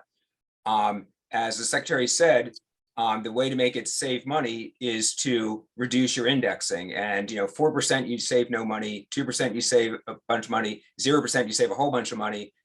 And I think that we on the subcommittee most of us are pretty uncomfortable of the impact of having a 0% or even a 2% on that. So that's the basis for me saying, I think it's valuable. I think it's worthwhile. And I think we're at the point where I would feel comfortable getting that to the parking lot. And Lieutenant Governor, you're the one who came up with the term parking lot. Parking lot's still a speech, but let's at least focus on the things that aren't in the parking lot. And I think HRA is the least worthy to not be in the parking lot, as in most worthy. Worthy not to be. All right, got it there. We're gonna go to Joanna because I think we came up with at the beginning of our first possible recommendation. So Go ahead. that's why I want to make sure I have clear direction. So I have one option thus far. And the thing that was overwhelmingly apparent was that we want to include slide 8 from the plan design, but we have the choice between the supplement versus the advantage plan. So I need a funding to go with that. So that would be probably then 1%, we know for sure, right? Everybody agree with that? Does everybody agree with that? And then perhaps later we can, when we get more budget numbers and data around what, Right. Dave and I talked about. Sure, so, but again, let's just stick with option 1. We don't even have to do an eligibility today if we don't want to.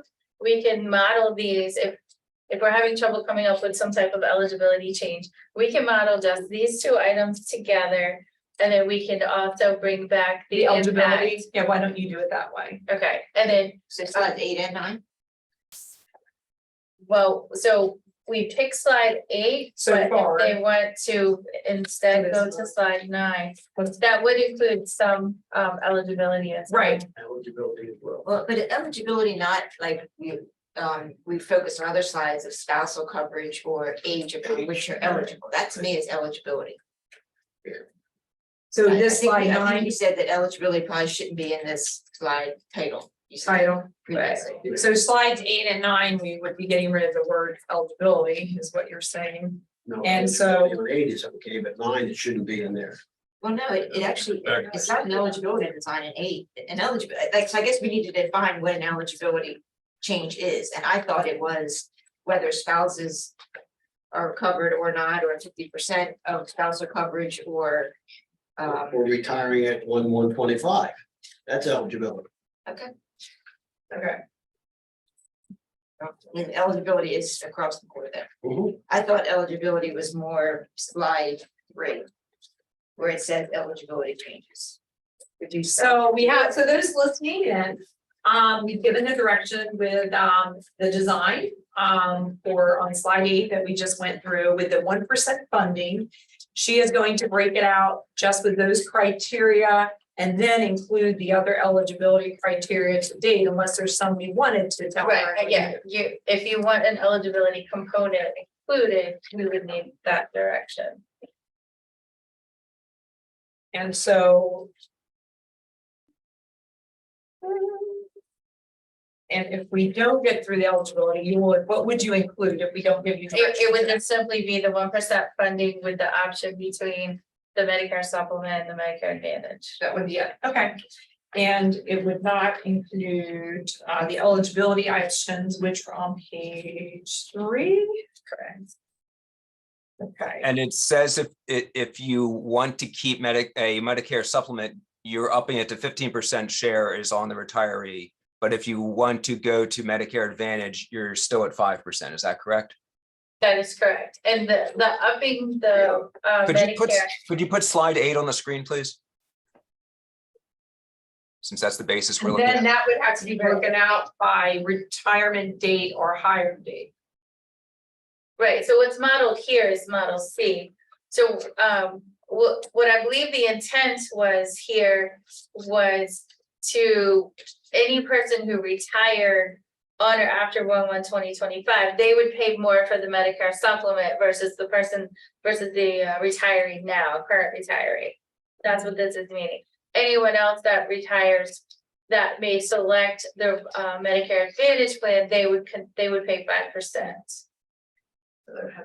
What's not modeled in there is, what about a person who retires before age 65? What are they gonna be paying? Based on this particular slide, they would continue to pay what the rates are now. So retirement date is the factor. So it's retirement date and years of service. Joanna, is this assuming that the Medicare Advantage 5% is of 0? I would defer to Margaret. I believe so, but I'll defer to Margaret. Margaret, Do you mean 0 like in cost? Zero your question? MA premium. Yeah, but we assume there's a cost escalation in our projections. In the future. Okay, cool. Yes. because as Brian said, with this choice, it's not one or all, it would be other. If we go that direction, and not to throw a wrench in, but again, I try to be fair and hear everybody's voice at the table. Is it possible to include in there so that people can see the impact with higher date, higher of 1/20/25? Because I know that was something Representative Overly I would mentioned. like to see that. And so is that a possibility, just so we see? So if we there would is- slide 8 to be model A, no, I'm sorry, model B and model C.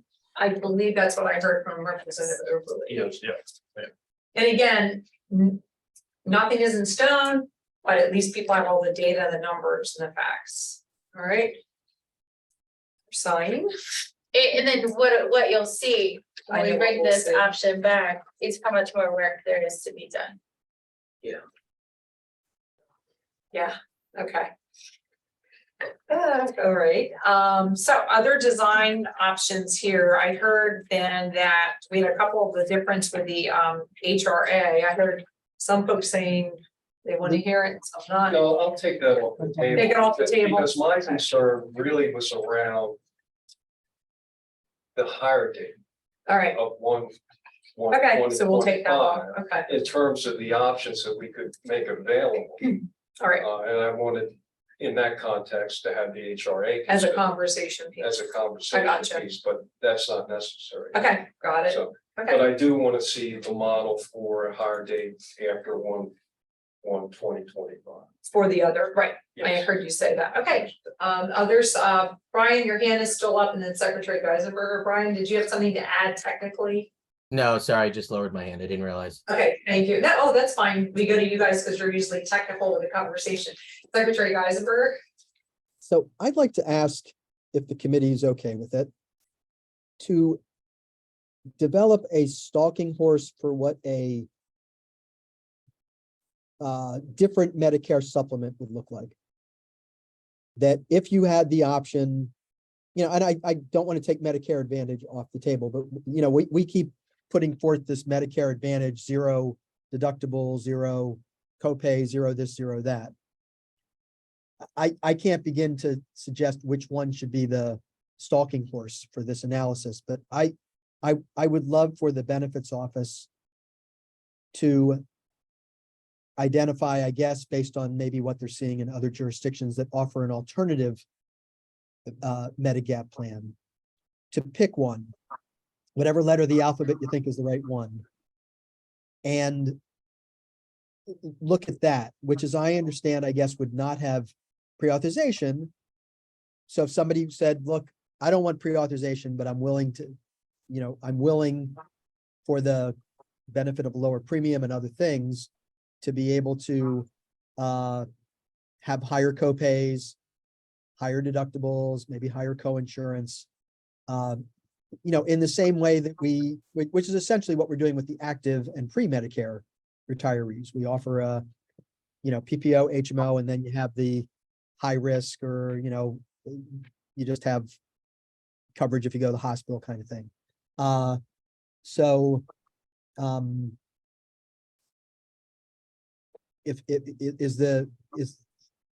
guess I'll ask Secretary DeMatteis if she's open to doing that with our friends from WTW to try to pick what that one might be that we could use as a.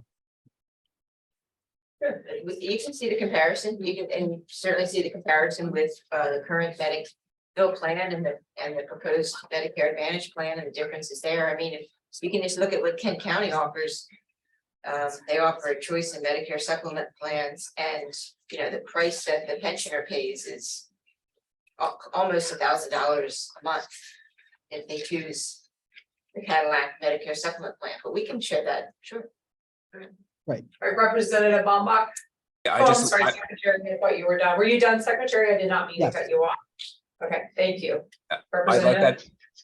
I like that very much. I really appreciate the Secretary bringing that forward. I do think I would love to have that option in there.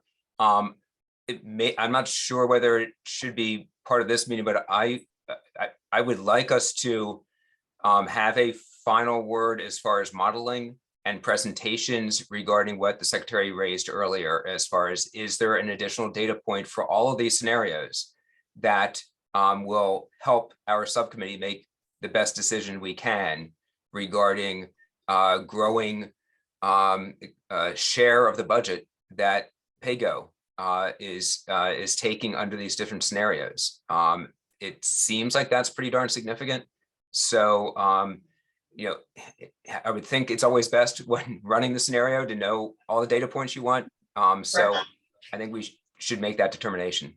Thanks. Well, right now, we have one design that we put on forth from page 8 with the 1% funding.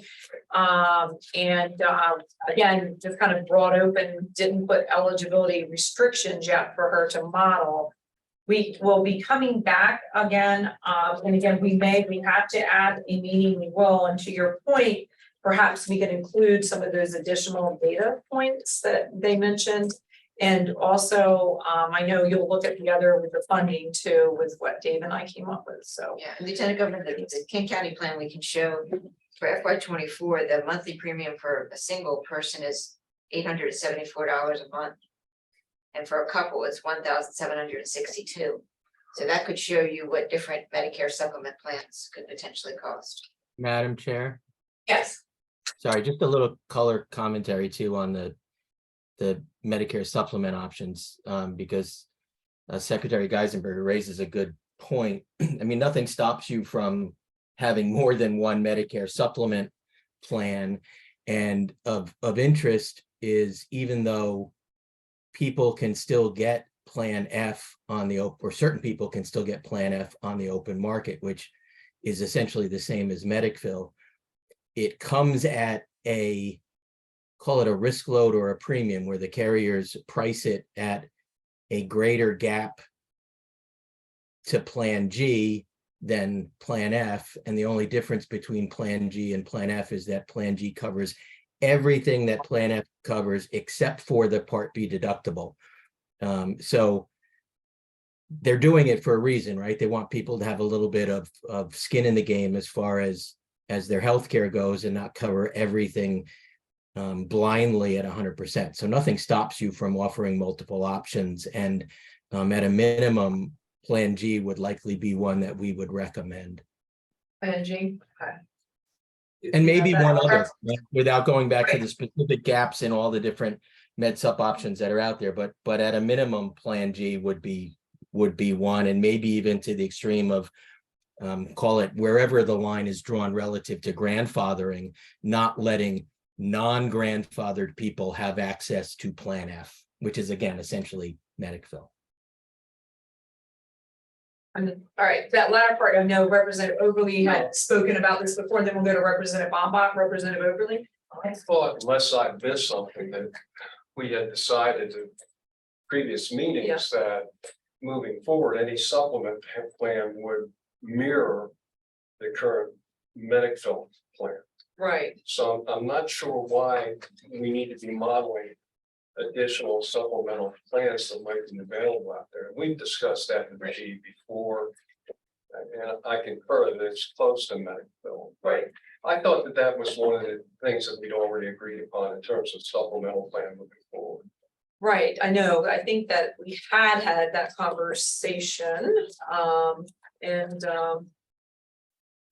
know, I don't know if others have strong feelings now, Well, if there is that It was in option. the context of keeping people whole, Right, maintaining what they currently have in terms of supplemental plans. Right. So I'm not sure.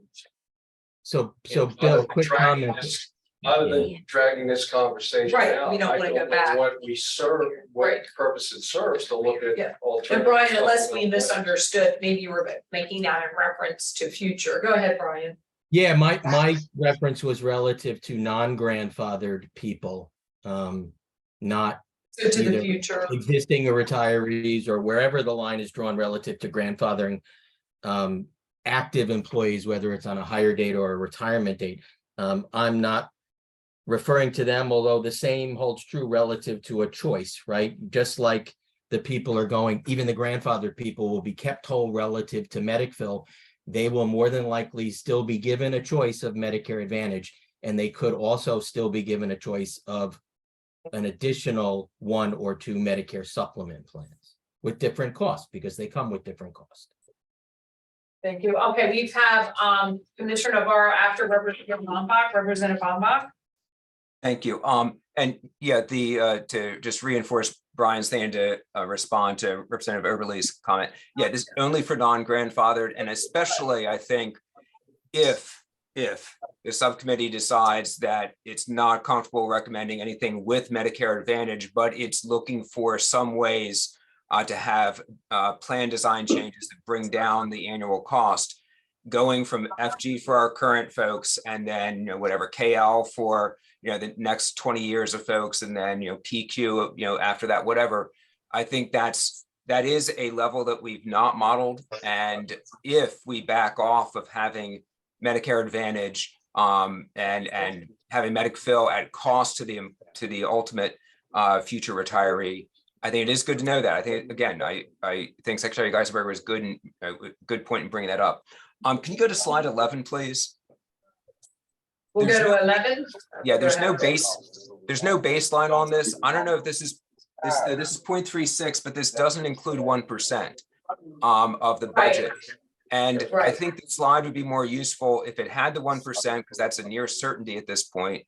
And I think it also, I would imagine, and this is perhaps for the Lieutenant Governor and David Craig to look at, is I would think this is going to top out well below 10%. You know, we're not looking to get to 131% of funding. Right. We have a whole 1% of budget already essentially built in.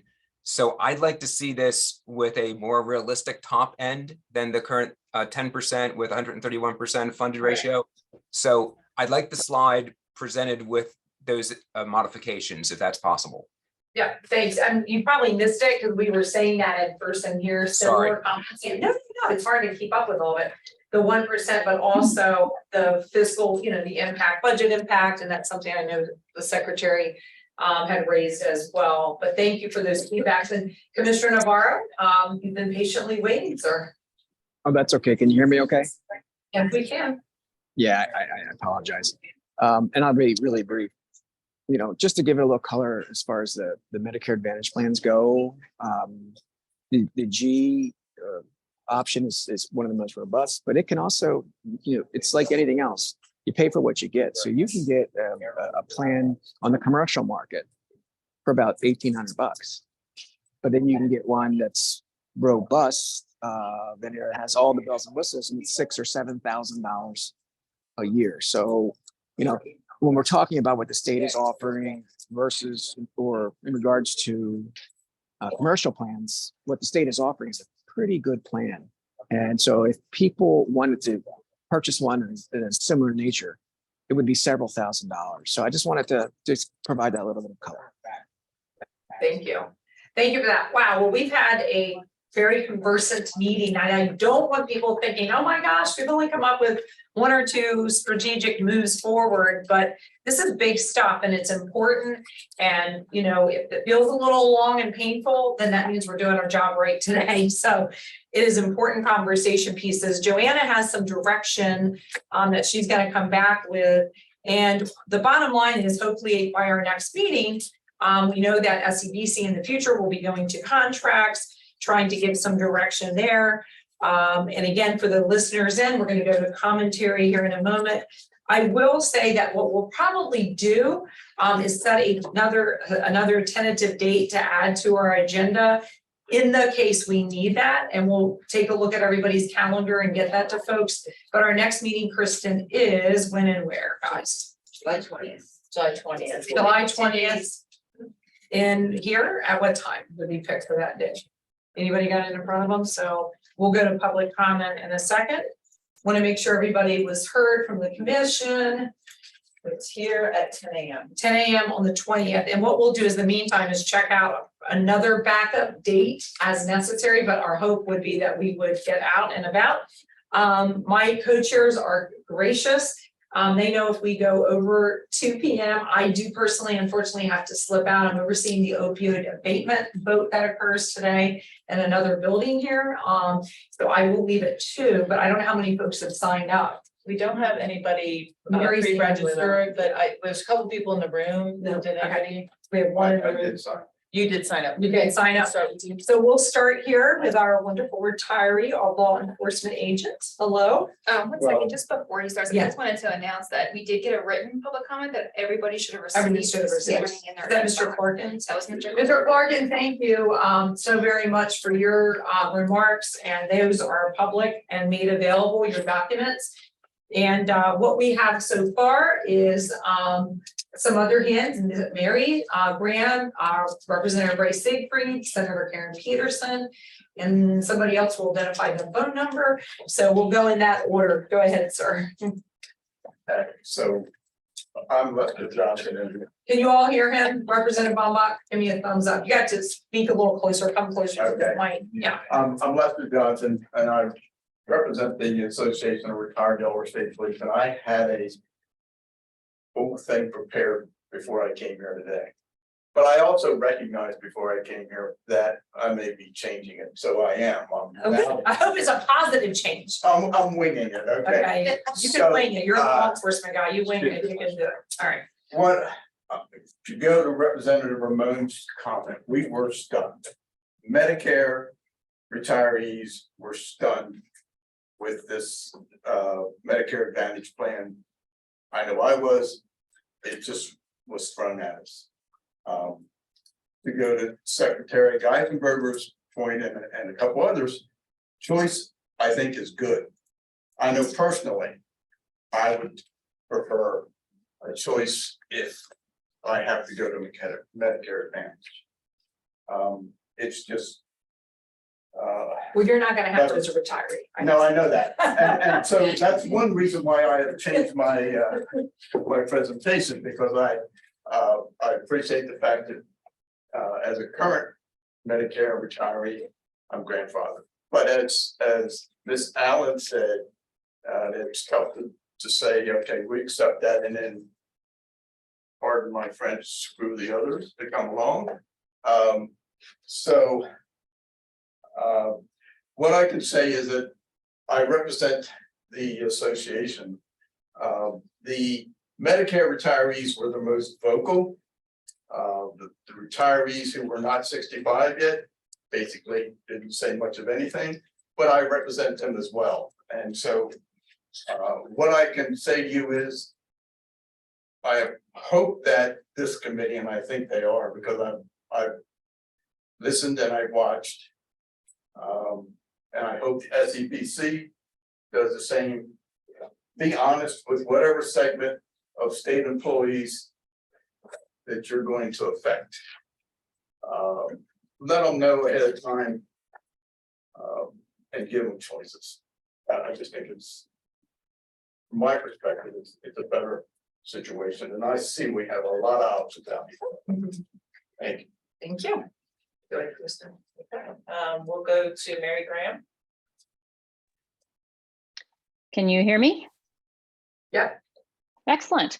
So first, I just want to mention something. I want to make sure, I hope it's clear that when Representative Baumbach was asking for the 1% to be included in those scenarios, I hope that that's going to be with it as codified 1%, because as we know, that makes a difference on how the OPEB liability projects out.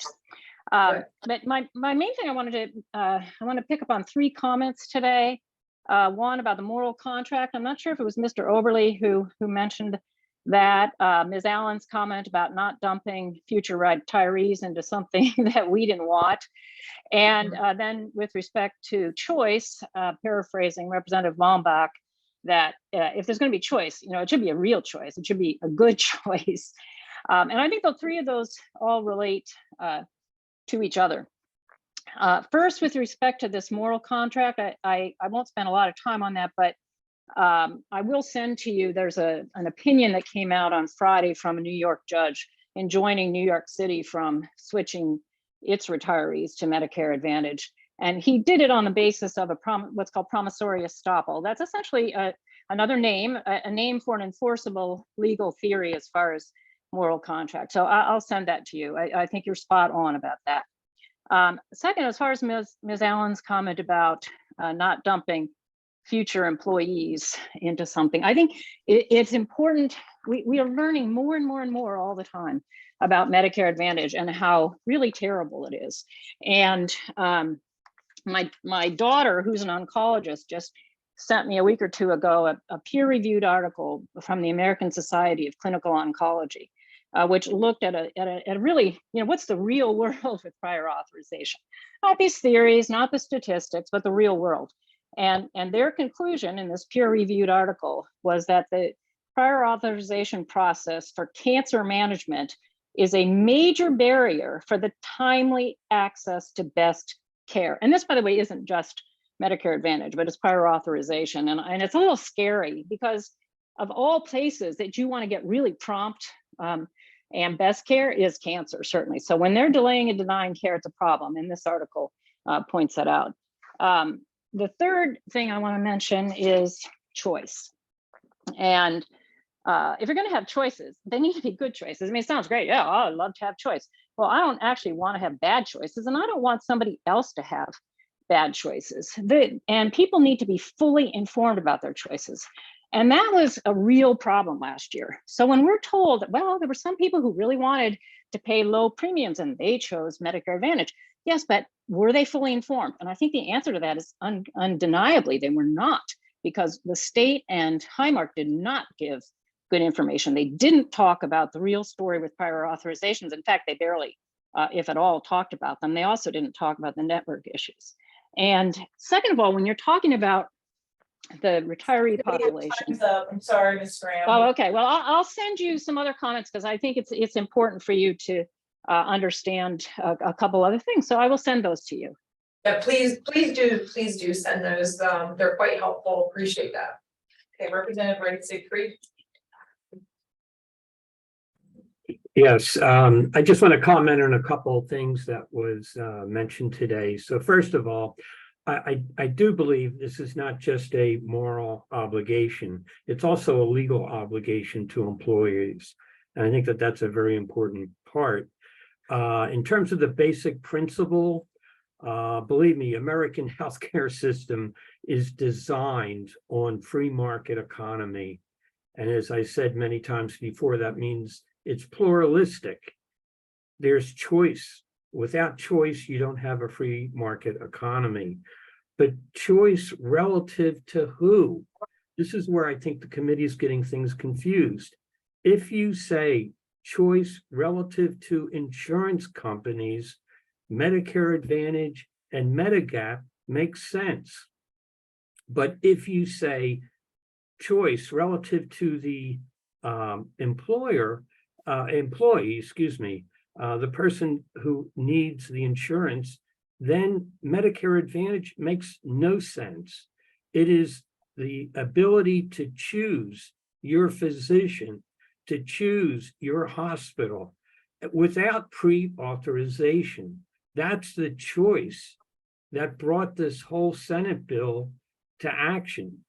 And I think you got to be careful what we talk about. So when you talk about choice, please remember it's choice relative to the patient to be able to choose anywhere in this country, the hospital, the doctor that they need, to choose after consultation with their doctor, the procedure that they need.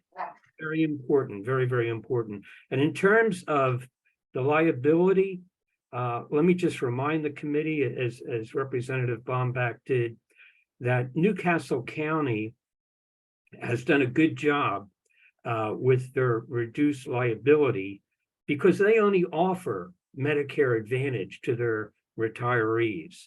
In other words, they're doing this at, I think, a very cynical way. So that's my comments. Thank you very much. Thank you, Representative. Senator Karen Peterson. Senator. Yes, Madam Chair, members of the committee. We can hear you. I'm disappointed that Medicare Advantage is still being considered as an option for future retirees. Medicare Advantage should never be an option. I would not wish Medicare Advantage on my worst enemy. And anybody who has spent any time researching Medicare Advantage plans wouldn't either.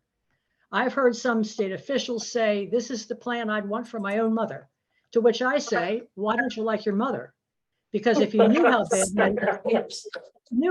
Medicare Advantage is, how full of tricks and traps it is, you would never want it for your mother. We've also learned through these hearings that good HRAs do not save the state any money and are actually harmful to older retirees in their 80s and beyond.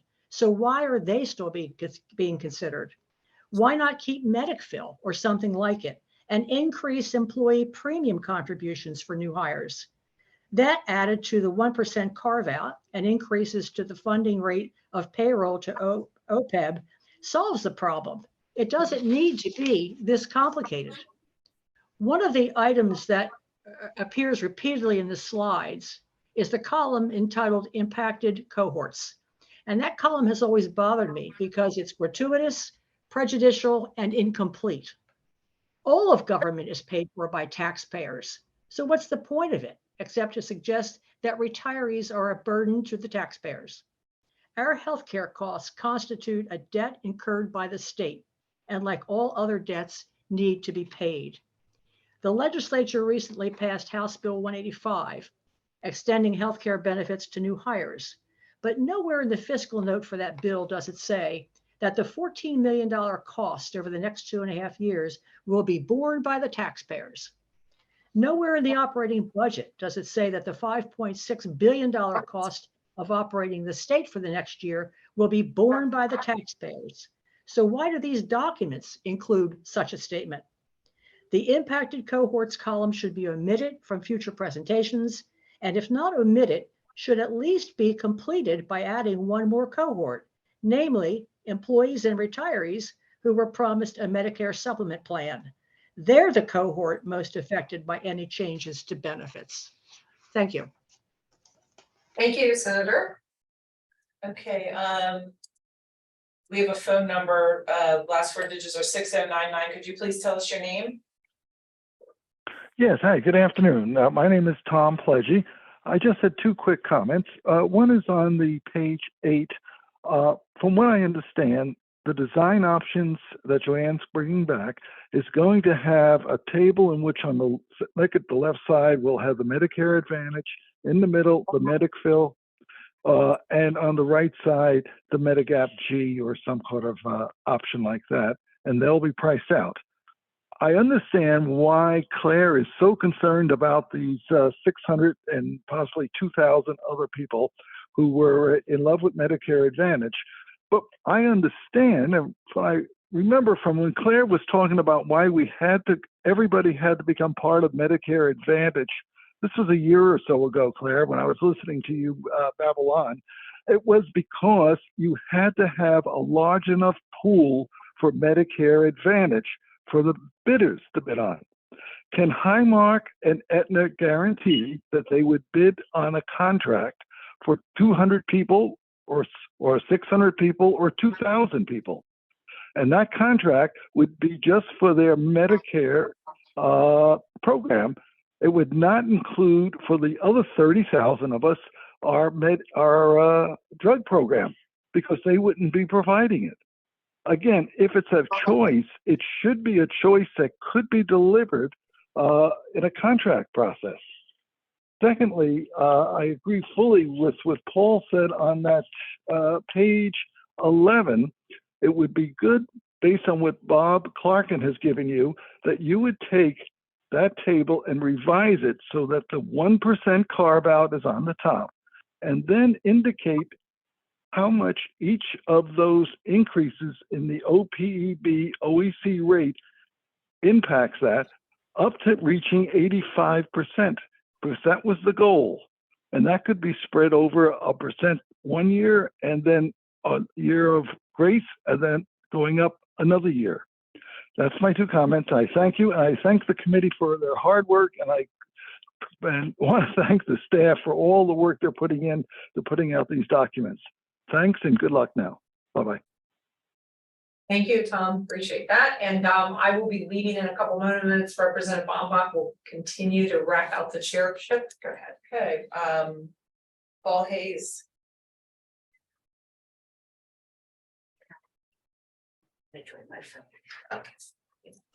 Okay, I've now unmuted. Thank you for giving me the opportunity to share with you this afternoon. I have less content. This is the first meeting I've attended in detail. And so a lot of the things are beyond my capacity to understand this afternoon. But here's one thing I did understand. I retired in 2013, June 30th, 2013. And I have to say, I was shocked to find out that I'm not in the grandfather, my wife and I are not in the grandfathered group of employees pertaining to all these changes that are being proposed. And I appreciate some feedback on that. 10 years, I've been retired for 10 years now. That's an awfully long time to not be included in that group. So whatever you have to say about that, I'll wait and take your comments offline or, off the phone. Okay, thank you. Next up is Bob Clarkin. Hi, can you hear me? Yes. Yep, we can. I'll try to be brief because I know the meeting's going over.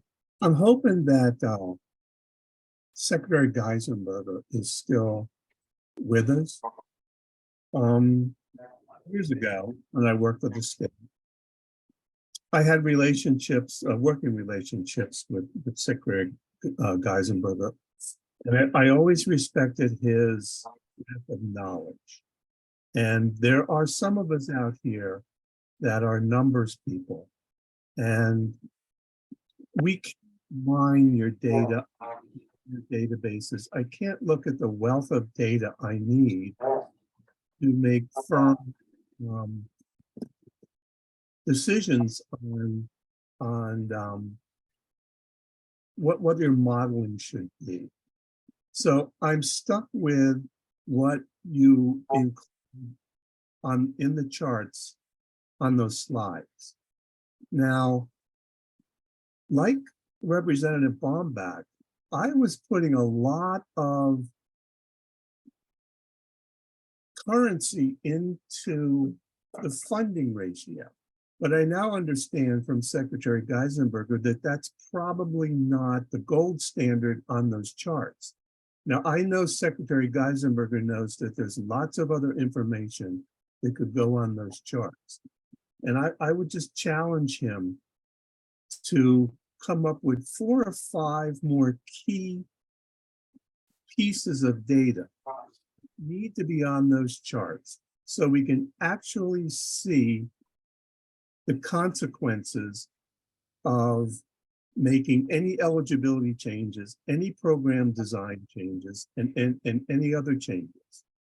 Because I think what's on there now, I don't want to say it's misleading on purpose, but I don't think it shows the whole picture. So Rick, if you're out there, might you come up with 3 or 4 other pieces of information that need to be on there and see if they can't be included? Thank you. Are there any further public comments? No one else has their hand up. I'm going to take the privilege of the acting chair for Mr. Hayes. The presentations are only showing changes. And so there's proposed changes. Model C is looking only for changing retirees who retire on or after January 1st of 2025. There is an implicit and invisible provision that those who, if you're using Model C, which we may be doing, means that anyone who has retired before January 1st of 2025, including you and your spouse, are covered by your current situation. So most likely it means you would be able to continue to have something similar to Medicare. You would continue to be paying 5% is your share, 95% paid by the state. So no changes for you and your spouse. We've been looking at what we're proposing to change, and we have not been listing status quo for everyone else. And if that wasn't clear, really sorry about that. Any final comments from any subcommittee members before we adjourn? Motion to adjourn? May I have a motion to adjourn? Second? Second. We are adjourned. We will see everyone at, I think, 10 a.m. on the 20th, next Thursday. Thank you all for joining.